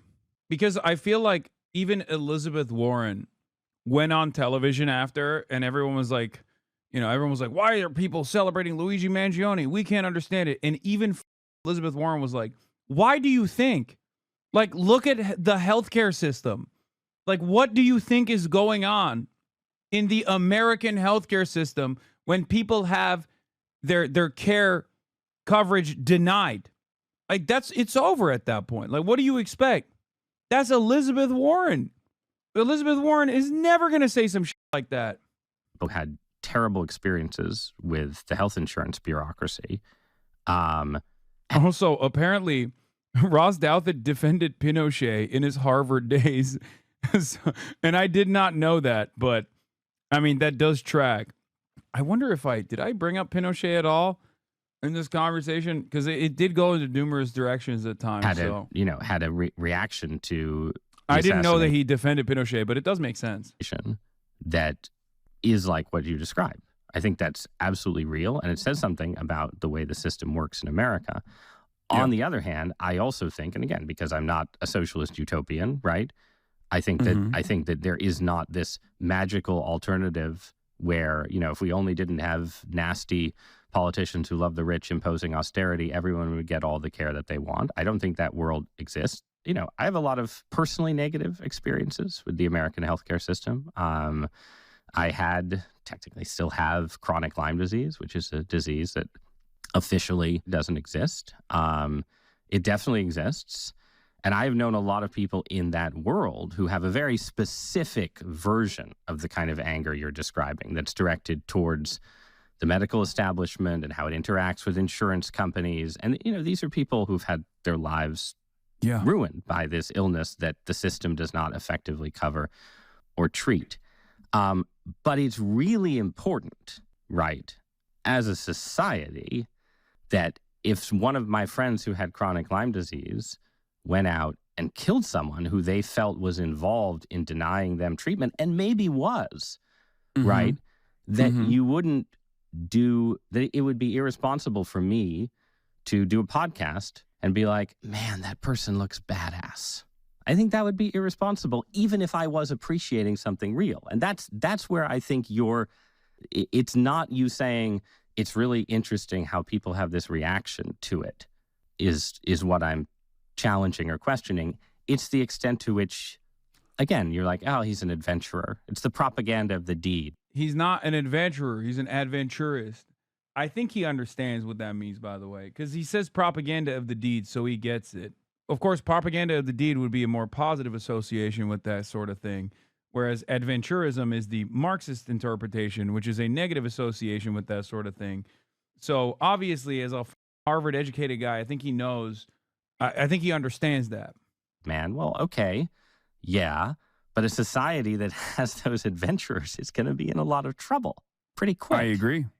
I don't disagree with you on this. I think it's a reflection of the very social fabric that keeps us together and keeps us stable. According to Ross, the proper course of action to respond to Luigi Mangione is to keep watching it happen and do absolutely nothing other than look at each instance of violence and go, that's bad, that's bad, that's bad, that's bad, in perpetuity. You, on the other hand, can go, maybe we can put an end to it, perhaps. Yeah. I mean, it's the same with, like, gun violence. It's the same with gun violence. Like, I feel like I lost my mind a long time ago, constantly trying to understand, like, constantly trying to make sense of the senseless violence that exists in America. Okay? Where I was just like, what are we doing? Like, this is insane. Please, some sensible legislation, please. Can we have some sensible legislation, please? Nope. Nope. It just doesn't make any sense. In real time. America is a very violent country, right? But we have systematized this violence and we have normalized it. And inevitably that violence has also come back to the domestic front where there's unlimited bloodshed happening at schools. I mean, Charlie Kirk's assassination was the 46th school shooting, technically, a shooting that happened at a school. And then the 47th happened only an hour later in Colorado. And our reflection on these sorts of events is that because it's so normalized, because the system must continue, because there are numerous different interests at play here, specifically gun manufacturers, for example, a very important part of our domestic manufacturing industry. America is an extreme and a big part of American culture. America is an extremely libertarian, personal liberties devoted society in ways that have right-wing connotations, like lots of gun ownership, and left-wing connotations too. But yes, go on. Certainly. And what I'm trying to say is that in the absence of any sort of significant initiative to claw back some of that, to have some kind of reasonable policy that will say, all right, guys, like, we all like guns. I like guns. I like shooting guns, right? I do not have any sort of gun culture in my development. You picked it up. Began my journey of understanding guns because I was writing about gun control, and I was like, I need to learn about this stuff. But having said that, I still believe that there needs to be reasonable gun safety, reasonable gun control. This is not a call to action to say, like, oh, it's awesome that, like, school shootings are happening, or it's awesome that political assassinations are taking place left and right. No, but nobody. Okay, but this is a difference. And but I promise say that it's no longer just like random school children that are being killed, is what I mean. The only reason why this is becoming a more significant, more consequential problem in the eyes of many people in the media is because it's no longer people that we can just kind of see as collateral damage and, like, consider to be invisible. I don't think that's right. First of all, I think that the media has now we start the debate a little bit. A lot of coverage to school shootings. I think it would be strange to say that the media has ignored that issue in any way, shape, or form. Oh no, I think wasn't saying that they ignore it. But I think the line, you're like, the reason people are upset in this case, the reason that people are upset in this particular case, right, is that when school shootings happen, right, there is, except in very online communities, there is not valorization of the school shooters. Nobody calls a school shooter an adventurer, right? And the people, obviously we don't want to live in a world with school shootings, but we especially don't want to live in a world where it seems like people who are sort of in the public scrum, like you, right, are sort of appreciating violence. Like, if I'm pro-life. I think abortion is a form of murder. I think if somebody killed an abortionist and I went in the New York Times the next day and tried to write something that was in the vein of what you said about Mangione, and the difference is abortion is not murder. Okay, that's the difference, and he knows it's not murder. Whereas someone who is dying from a disease that they could prevent, but because it's paywalled, that is seen as actual fucking murder. Having said that, there are plenty of right-wing commentators who have unironically advocated to directly murder doctors. The most famous example of this, of course, is Bill O'Reilly, which I did bring up. I don't know if they actually is in the cut here. I said Bill O'Reilly quite literally did that with a doctor, Dr. Tiller. He called him Tiller the baby killer, and then one of his fans went to the church that he was at and shot and killed him. I concede writing and talking are different, right? But if I'd done that, it wouldn't be published, and I might be fired. Not as a violation of my free speech rights, but because I would be crossing a line of, again, not endorsement, but even just appreciation, like the appreciation of the violent act. I think there's a taboo around that for a reason, and you like pushing at that taboo. I just think that's what you like to do. I don't, it's not something that I like to do necessarily, but I want to examine the contradictions of even what you just said, right? You say abortion is murder. I obviously don't agree with that. I'm pro-choice. I think it's a matter of bodily autonomy, and the government shouldn't interfere in this between a medical professional and a woman. Having said that, you get to argue about women's bodily autonomy being potentially removed by making the argument through the systematized version of violence, because I think, as you would probably also recognize, abortion restrictions have come down in numerous states since the decision of Roe v. Wade was overturned. And in the process, women have found themselves in this unique predicament where they can't even get their ectopic pregnancies dealt with because their medical professionals are worried about potential prosecution. This has led to a lot of pain and a lot of torment, and maybe even in some instances, death. When you argue on behalf of the pro-life position, you don't have to say, like Bill O'Reilly did, Tiller the baby killer, and then someone goes out and actually shoots a doctor. You can simply say, I'm not putting words in your mouth. I don't know what your position is on or your advocacy around abortion, but someone of this mindset can easily just advocate for the harm that is done to millions of Americans, potentially, without uttering a single word that could be considered remotely violent by the broadest subsects of American society. Right. So you're right. That is the reason why I wanted to have this conversation.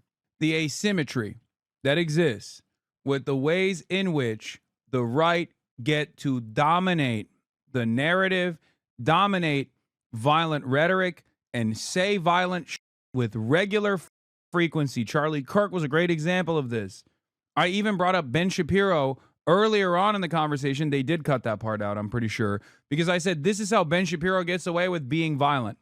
He never says go out and kill black people. He says, in a system where there is disproportionate targeting of black people in the hands of the police, where the state has a monopoly on violence, he says, I want more targeting. I want more police targeting in black communities because they're poor and because they're violent communities that need to be targeted. He doesn't have to say that these are violent thugs, even though he does from time to time, or he doesn't have to directly do a call to action in the same vein that like a Klansman does. He can just lean on the pre-existing violent constructs. That's what I said about Ben Shapiro in this conversation. I don't know if they kept it, because that was the main point that I was trying to put forward. That is my main proposition. My argument is right-wingers, of course, can sit around and say, I abhor political violence, while they demand a metric ton of it. They demand it every day. And when people respond to that now and say that's fascist, because that is the most like understandable, like most understood form of serialized, systematized violence is fascism, right? It's the type of violent systems that we here in America, luckily right now we're still anti-fascist somewhat, look at and say that's violent. Okay, we look at that and we say that's violent, that's fascist. And Republicans now want to make it illegal to even say that. And when Ross Douthat comes after people like myself, he's actually leaning into that censorship agenda as well. This is the uneven dynamic is what I'm trying to explain. I understand your argument, but your strategy for your argument is that effectively advocacy for policies that cause harm, economic harm, or physical harm Physical harm. Could yeah, it sell in this abortion. case, right? But we were talking about economic harm earlier. Yeah. So both But apply, economic harm right? also leads to physical harm Right. as well. But you know. That constitutes a form of, could be argued to constitute a form of incitement, right? Yes, that's precisely what I'm you're saying. right? Yeah, and that's actually the argument with like But policing. right, but so this Policing is a necessary institution, but then why do people you- can just point to it and demand more of it.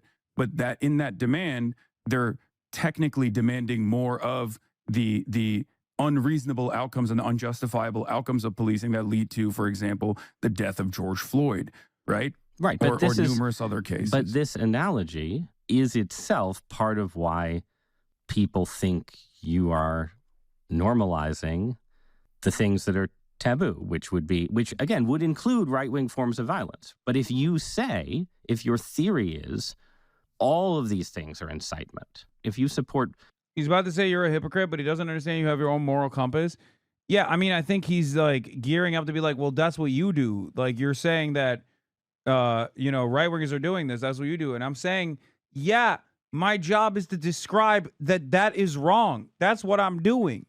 That's why I think it was important that I laid out initially that like politics is about the distribution of resources and power.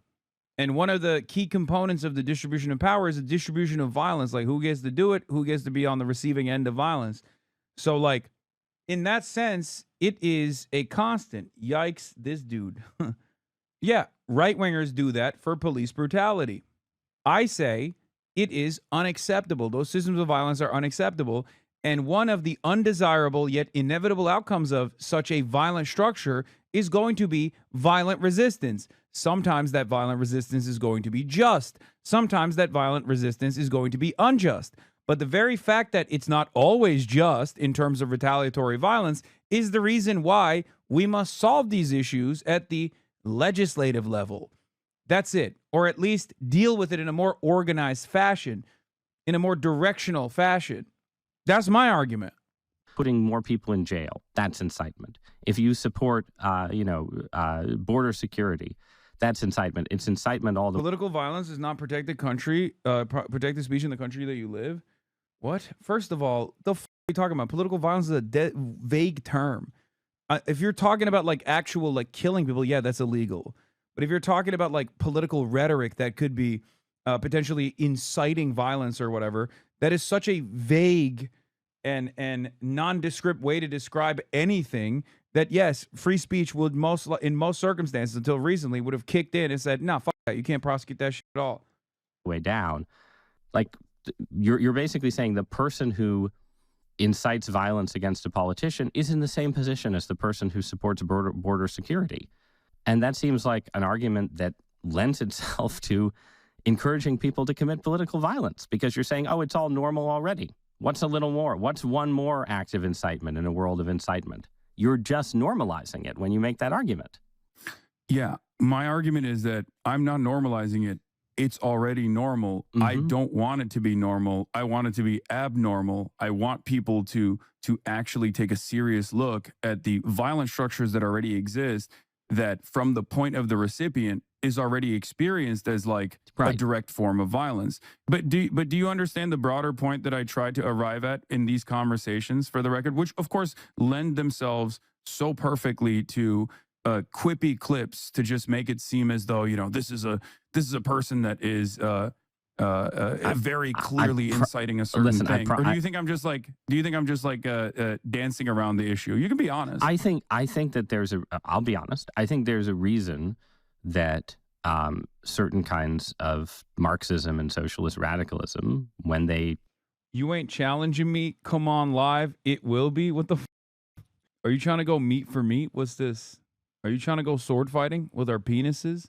Take power or trying to come to power tend to resort to violence, and it is inherent in the argument that you've made. I'm not saying it's an argument that doesn't have a certain power. If it didn't have a certain power, lots of people wouldn't have believed in it, right? There is an inherent violence in the use of state power. There is an inherent coercion in all kinds of policies, including policies that I support, right? Mm-hmm. You know, I support restrictions on drugs, right? That probably you do not, that absolutely involve coercion. I believe in restrictions on bodily autonomy enforced by state power that uses violence. I believe in that. Yeah. I understand that someone can say, as you know, as a radical on the left, this violence exists and we want to redirect the violence. And do I think that you, Hasan Piker, prosperous media personality in Los Angeles, are enthusiastic about, the expropriation of wealth and punitive violence by communist death squads? I don't think you are. But I think that the reason you have strong taboos against sort of, about, I will say what I'm is enthusiastic to about. prevent that slope from slipping in that way. Okay, so I am enthusiastic about the expropriation of wealth for people such as myself as well in the form of taxation, though. And that's basically the grand design that I have. Right now, though, no one's going to deplatform you, right? Twitch is not going to suspend you for saying that you want to raise taxes on the rich and use the force of the state to take. But what do you think? Like, do you think it was reasonable for Twitch to suspend you for a day for talking about killing Rick Scott? Like, what are the obligations, I guess, I'm asking, of... What's so crazy about this also is, like, he plays fast and loose with the killing of Rick Scott thing, because he also, like, early on recognizes that it's not a death threat, right? Like, he very quickly starts the conversation by being like, it's not a death threat. We both know it. And then he just still kind of brings that back in this way, where it's like, what am I supposed to do? Like, literally talk about that endlessly? I can't. I have to move on. Of platforms with this stuff. Yeah, no, I think it's understandable that Twitch did that, which is why I apologize for the use of my language as well. Like I said, there are certainly instances where it's an emotionally charged conversation, or I'm being careless, and it comes across it reaches an unintended audience that sees it as in this like super short format in a very negative way.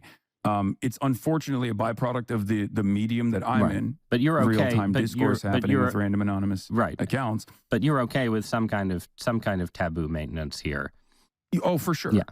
In order for normal discourse to flourish, obviously, some kind of terms of service need to be implemented. Like a direct call to violence is, of course, going to be considered unacceptable. I totally understand that. Even if it's like being made in jest, or even if it's like being misunderstood in that moment without the appropriate context. Yeah. Having said that, however, if we're talking about like broader things, and we didn't really get to talk about this a lot, but a deplatforming initiative has taken place on Twitch and on numerous other platforms, mostly championed by the ADL and some other actors as well, because of my consistent anti-Zionist advocacy. I am an avowed anti-Zionist. I openly say it. I have also spent all of my professional career combating anti-Semitism, which has grown in this country as well. And yet, a lot of these organizations, I think, and a lot of people have falsely maligned and smeared me as an anti-Semite, despite my advocacy against anti-Semitism. So this brings us to the last area I want to talk about. Yeah. You've mentioned a few times growing up in Turkey. Mm-hmm. Just talk about for a minute your background in the Middle East and how it shaped your politics. How it radicalized you might be a good way of putting it. Yeah, I mean, I have, I think, a very different opinion about American foreign policy than the average American has, due to the fact that I didn't grow up in America. I had more proximity or a closeness to, I guess, the recipient of American violence and American intervention, being someone who grew up in Turkey. And yes, bro, Middle East is a wild way to talk about it, but it is what it is. Come on, just move therefore, on. my starting position is very different to the way that like the American world police narrative was designed in the United States of America, admonishing its enemies, making them seem as though they're barbaric and deserving of like some kind of direct military intervention. These are things that I obviously considered to be not only wrong, but also incredibly consequential. This kind of sentiment was incredibly consequential for people who had to live in these countries and had to be victims to boots on the ground military warfare and even like the drone wars that greatly escalated under Obama. What do you think about the government of Turkey? I I am not a fan of the government of Turkey, and I've written extensively about my criticisms of the government of Turkey, and that's part of the reason why I can't really go back to Turkey, even though my whole family lives there, out of fear that I might be jailed. And I don't think the Trump administration would demand my return as an American citizen.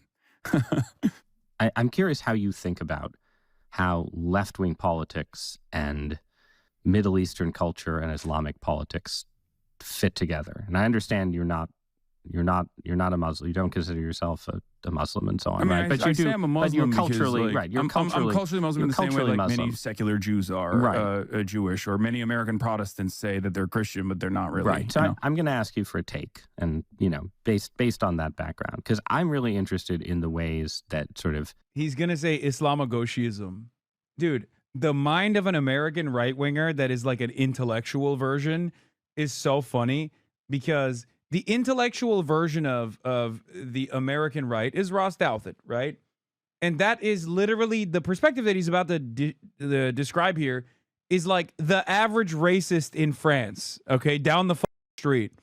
Because he is trying to intellectualize Islamogoshism, okay, Islamo-Marxism, Islamo-leftism. This is like the hot European bigoted sentiment. In America, we look at that as like an advanced version, an intellectual version, an intellectual man, a thinking man's way of saying Mohammedan.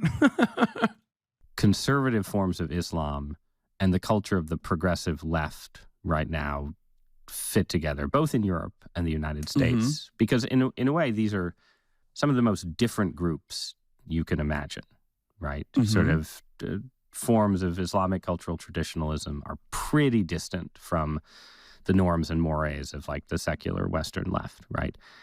At the same time, including on some of the issues that you've been talking about, opposition to U.S. foreign policy, Israel, Palestine, and so on, there's a very strong alliance often between... It's like the classic thing. It's like, yeah, these guys are barbaric. They don't abide by your worldview. Why do you want them to... why do you not want them to be genocided? And I do this thing where I was explaining to him like a worldview that I find morally repugnant or abhorrent that is not morally equivalent. I will use the KKK example here instead of Hamas.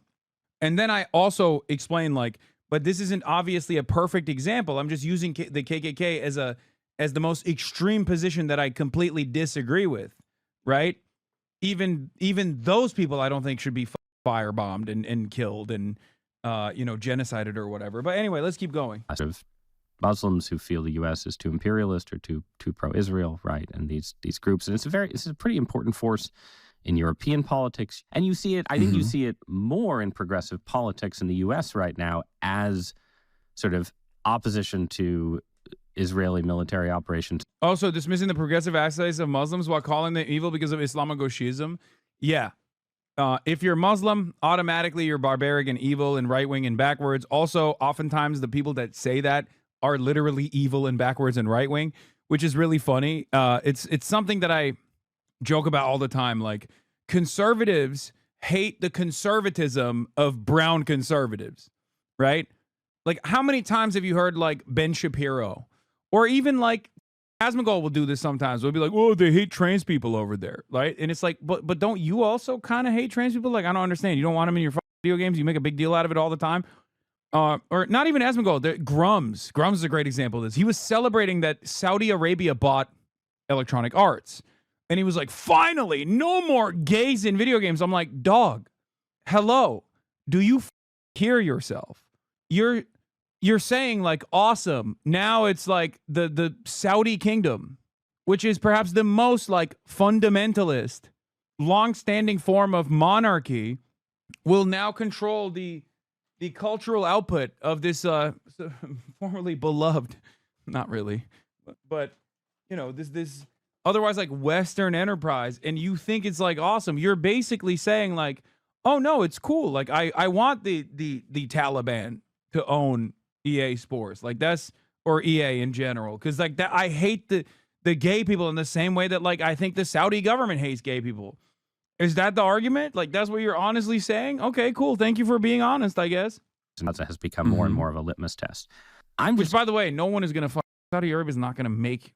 Is not going to do an anti-woke initiative for EA. They don't give a shit. They just want to diversify their portfolio. People are so stupid. Yeah, I'm just curious if you have thoughts on like how that fits together. These two very different, very culturally different groups having a kind of alliance of. Is it alliance of convenience? Is it something more? What do you think about that? Super easy to explain. I disagree vehemently with the Klan. I don't want Arkansas to be firebombed into oblivion. I don't want the children of Klans members to be killed at their schools. I don't want the hospitals that Klans members go to be bombed as well. And I'm not even making an equivocation between the Klan and, for example, Hamas, which I consider to be a resistance group. They have a emancipatory movement. Ultimately, I don't agree with their internal politics, their domestic affairs. I don't agree with a lot of the things that they represent or a lot of the things that they say. But these are utterly inconsequential in the grand scheme of things, in the overarching hierarchy, where the number one most consequential wrong that's taking place is not only 78 plus years of brutal occupation and apartheid, but then also the ongoing genocide for the past 2 years. I feel like that is far more important to address than any number of different like civil liberty initiatives that Muslim countries could engage in. And I think a lot of people see it that way as well, where they're just like, I don't think this should be happening. I don't think that this violence should be happening. And we need to solve that first and foremost. It's not necessarily that leftists in the West are like firm and committed believers in, I don't know, whatever kind of like stereotype version of Islamic fundamentalism. No, I don't. I don't think they are at all. That people present. No, I completely agree. That's I think a big part of why it's an interesting political formation, right?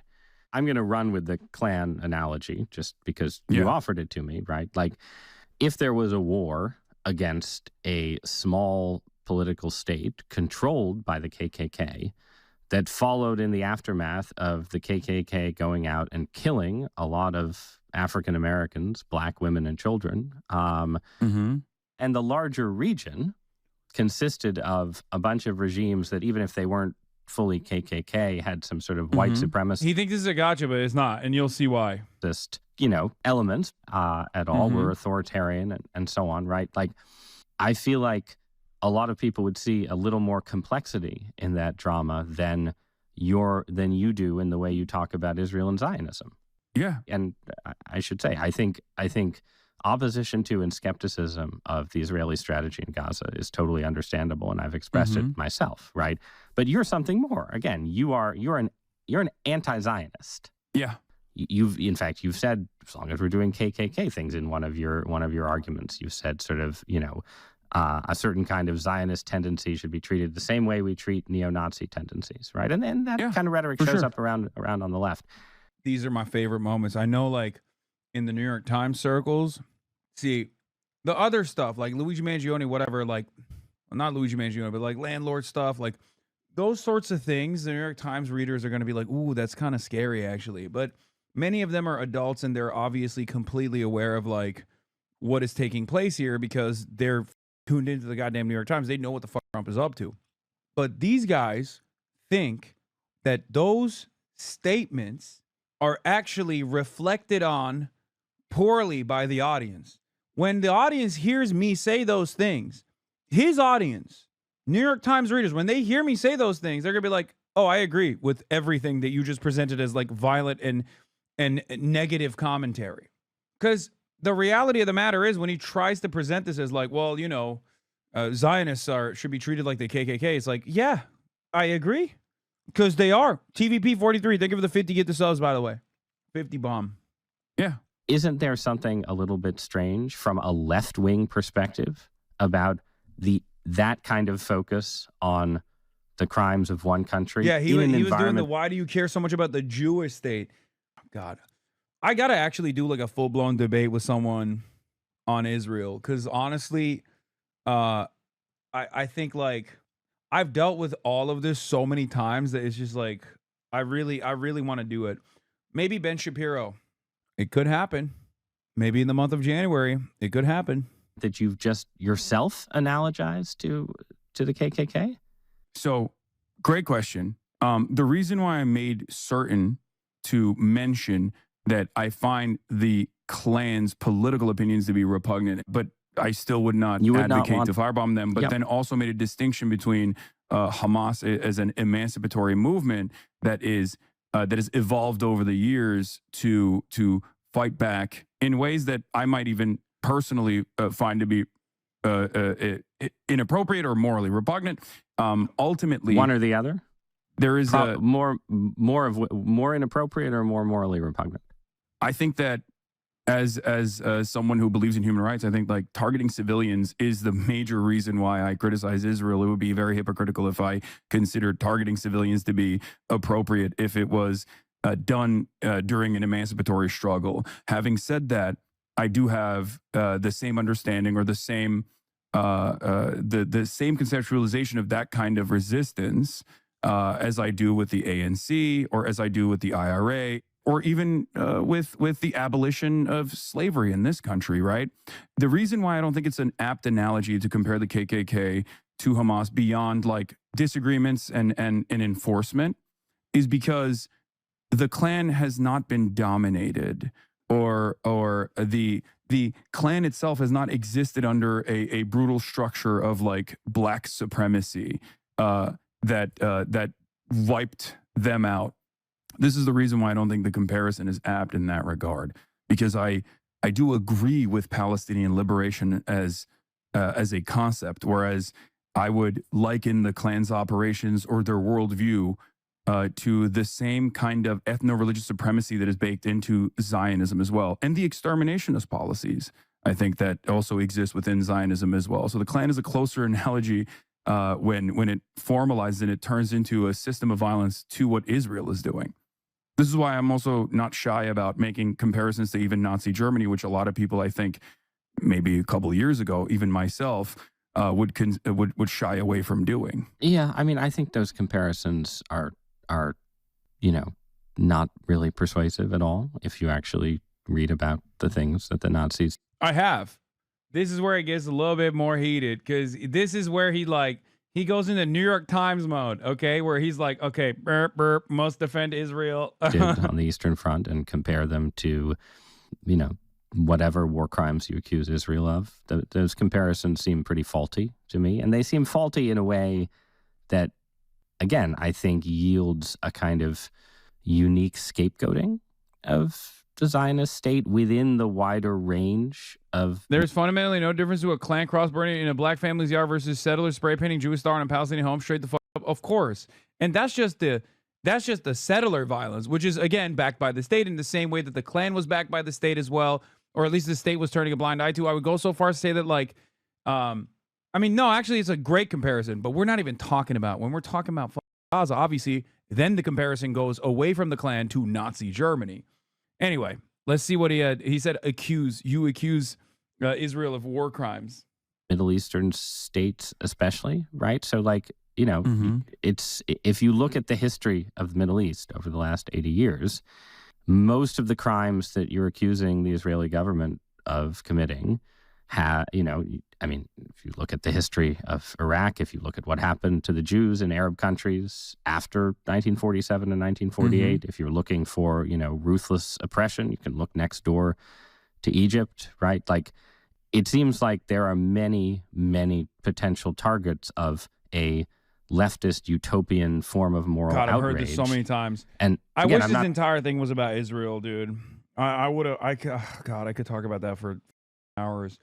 Also, this was like, I think we talked for 2 hours, and this is an hour long, so hour and 14. So right now, Israel is conducting a brutal war And so I'm not So saying you I'm not. still don't consider what Israel's doing to be genocide? I agree with you that like right now it would be weird for you to go on your stream and say, let's not talk about Gaza. Let's talk about how the corruption of the Saudi monarchy. I agree with that. At the same, which, by the way, I do talk right. about the Saudi monarchy quite a bit, or numerous other collaborative states far before even the Abraham Accords were implemented. But you wouldn't describe yourself, right, as I don't know what the right term is, but you wouldn't say like it's wrong for Saudi Arabia to exist because it was founded in some acts of violence, right? But can I elaborate on that? Yeah. I would say that it is utterly inappropriate and wrong if there were exclusionary practices, and some of this does exist in the Muslim states that we're talking about, where there was no allowance for example, Jews to come and live in these countries, right? And as a matter of fact, oh no, this is like recent. So yeah, he still doesn't call it a genocide, even after the UN called it a genocide. I'm pretty sure, speaking as a Christian, that there are some pretty exclusivist rules in more than a few Middle Eastern countries, right? So absolutely, and I see that as a byproduct of the rampant destabilization that has existed in this resource-rich region. And my criticism against these countries not having the allowance or not having any moment of respite to be able to evolve, I see that as a byproduct of American imperialism and Western imperialism as well, because it makes it a lot more difficult for people to have any sort of civil rights struggle when they're so predisposed with being bombed or being destabilized in one way, shape, or form, either in the hands of Israel as a destabilizing factor in the region, or directly through American intervention, British intervention, and the like for coups and whatnot to take place in these countries. It makes it quite difficult for the regime change to take place in a revolutionary manner. And the Iranian Revolution also is a great example of this as well. When you put a puppet state in charge that is Western aligned, a lot of people, and that puppet state must enforce its dominance over and over again through brutal practices of torture and mass incarceration, people are inevitably going to revolt against that. And what I have seen in my experience as someone growing up in Turkey, more often than not, the people that actually find themselves the most earnest anti-Western figures, the people that these resentful populations can unite behind, oftentimes actually wear fundamentalism as a way to show how anti-Western they are. And this is the reason why some of these like despotic regimes actually end up taking power. But you wouldn't extend, it seems to me like you wouldn't extend that kind of structural argument and narrative to the Israelis, right? You're like, well, to a certain degree, I do, but Israel's the colonial power in this situation. So yes, there's a difference between victims of settler colonialism versus those who are doing settler colonialism. And there's certainly a difference between people who have experienced colonialism or war and the destabilizing nature of war itself,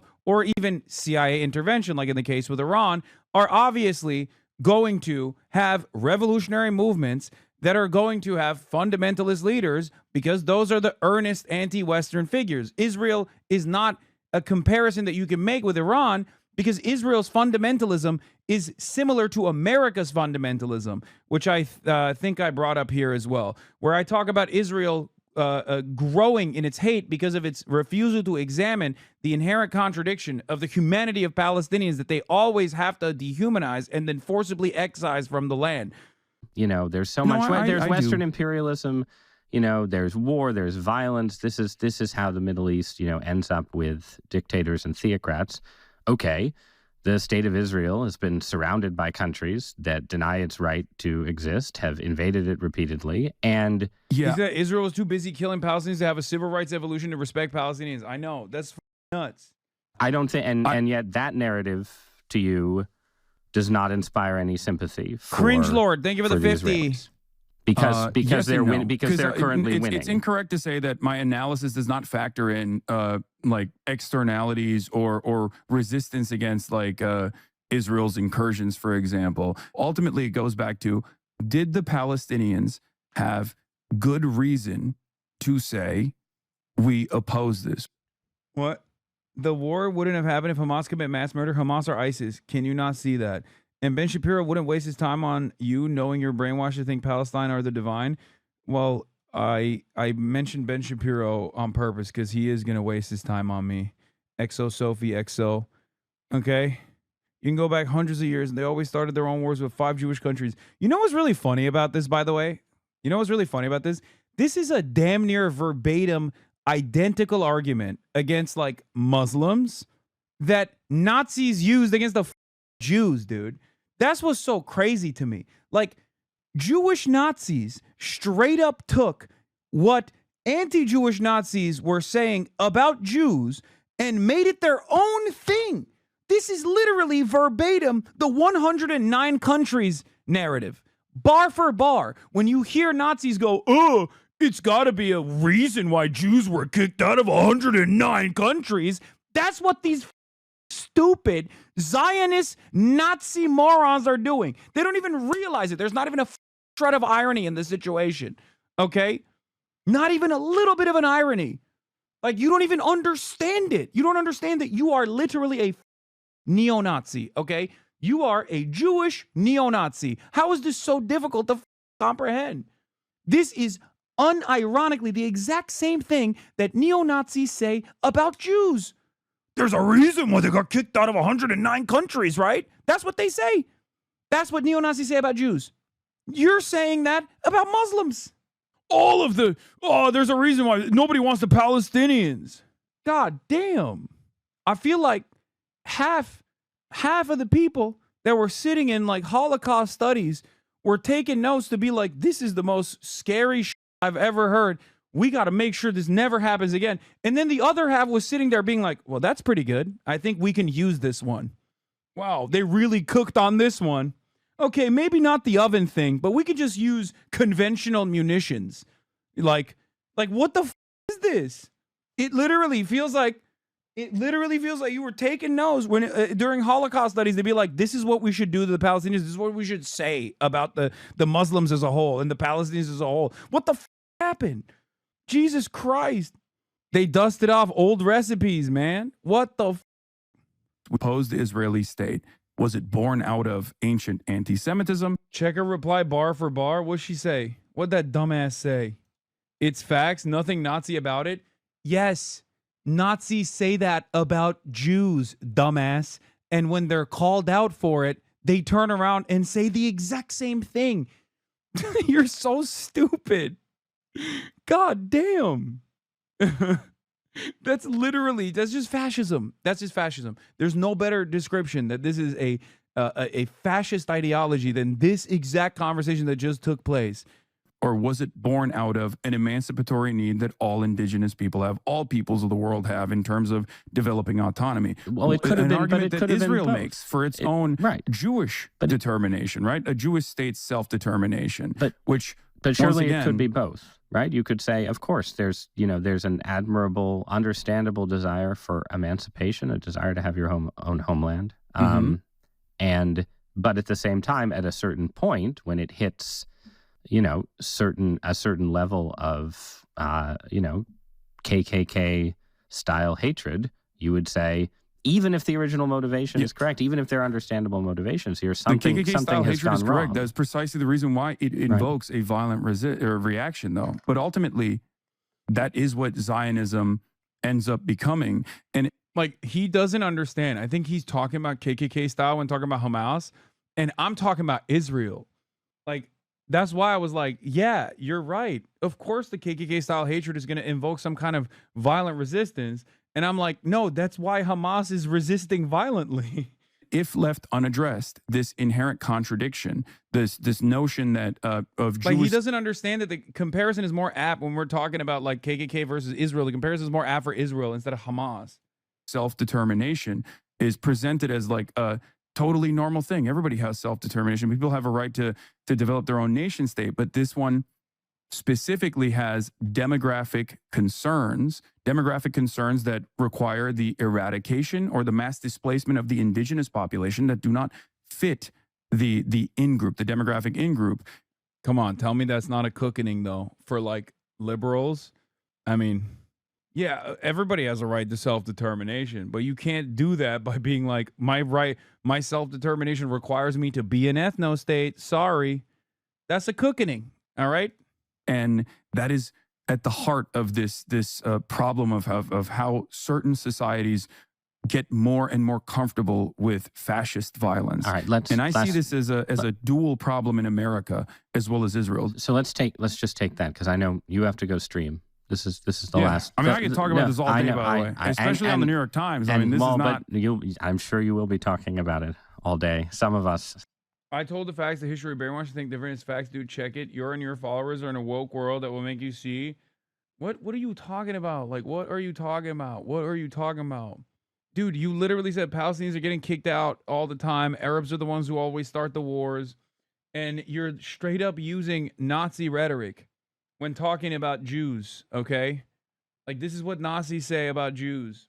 If that's not enough for you, I don't know what else to say. You're wrong. You're wrong. You're just straight up wrong, okay?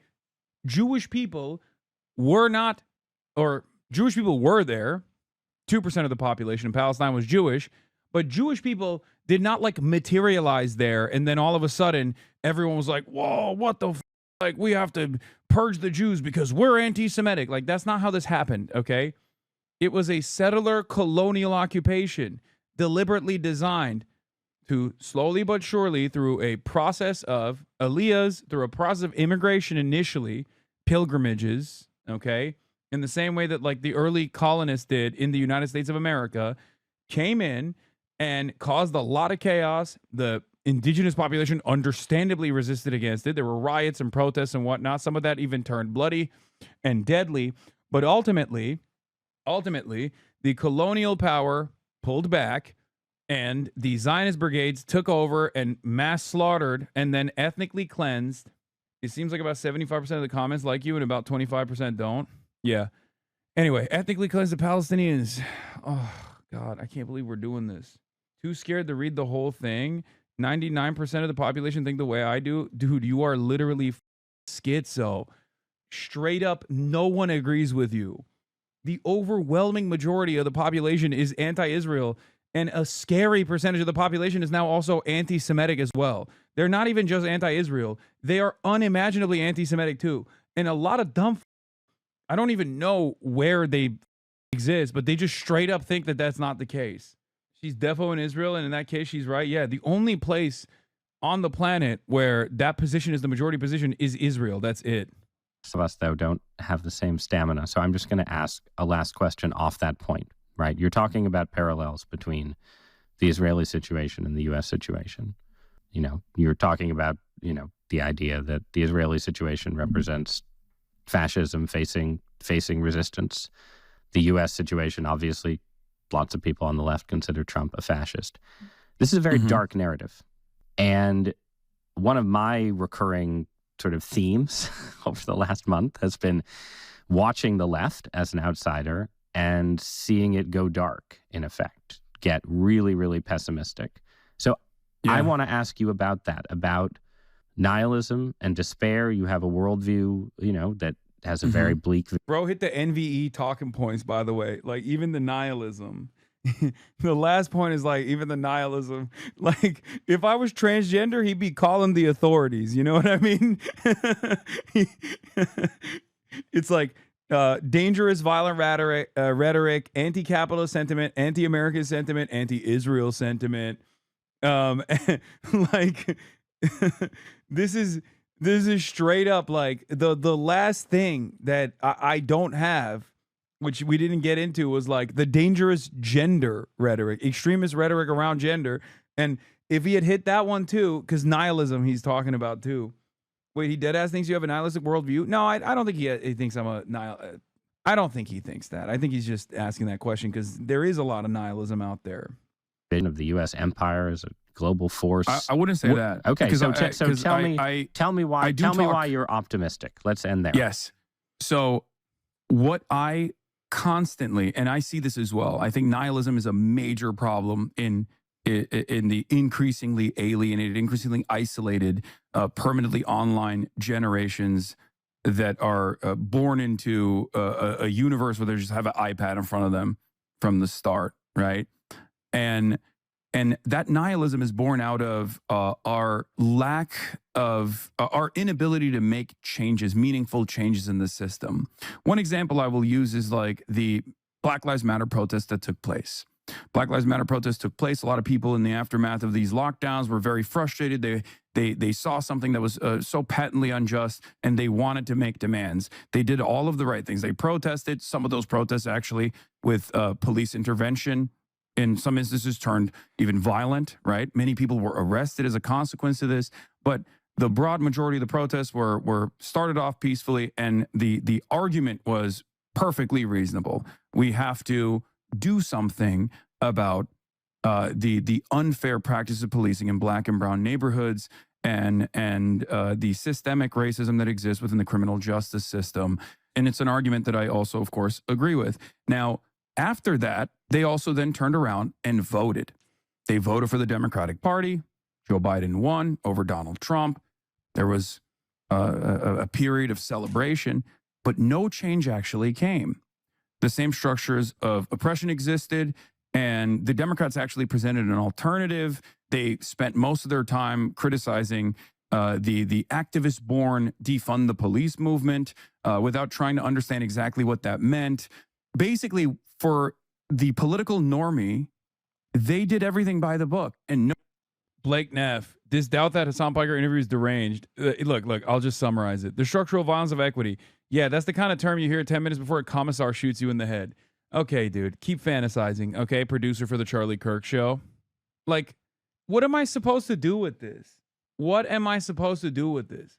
Like, that's just your fantasy. Okay? You have derived a fantastical narrative, a hysterical narrative off of this conversation. That's not my fault. Like, how am I supposed to literally be like, well, I guess you have a sincere fear here. Go ahead, sir. Lock me up. Like, what do you mean? Does he still think the show's going? That's crazy. It is going. It's Erica Kirk's show now, okay? 40K Nazi spotted? Where? When I'm talking about violence, it's an abstract concept, so I don't go to jail. Okay, dude. No change came. What do you expect in the aftermath of that but nihilism? But my solution to that has always been to maintain revolutionary optimism. I tell people not to succumb to nihilism all the time. I tell people to maintain revolutionary optimism. And the reason why I say that is because I myself understand how change takes place, how long it takes for actual systemic change, seismic shifts to take place in society, even in a democratic one that maybe is a theoretical democracy but doesn't actually abide by the democratic wishes of the majority. I know that these things take time. And one thing that I have seen that has given me tremendous confidence has been the attitude, the societal attitude on the issue of Israel. I think the sheer brutality of Israel's conquest over the Palestinians, what I and the international community now recognizes as a genocide, has, I think, made people, in spite of the media sanitation, made people reflect on that and made people recognize the truth. So that actually gives me a little bit of hope that I think people do have the capacity to see exactly what's going on and have the capacity to recognize right from wrong and to demand change, no matter how impossible said change feels. Hasan Piker, thanks so much for joining me. Thank you for having me. You're very welcome.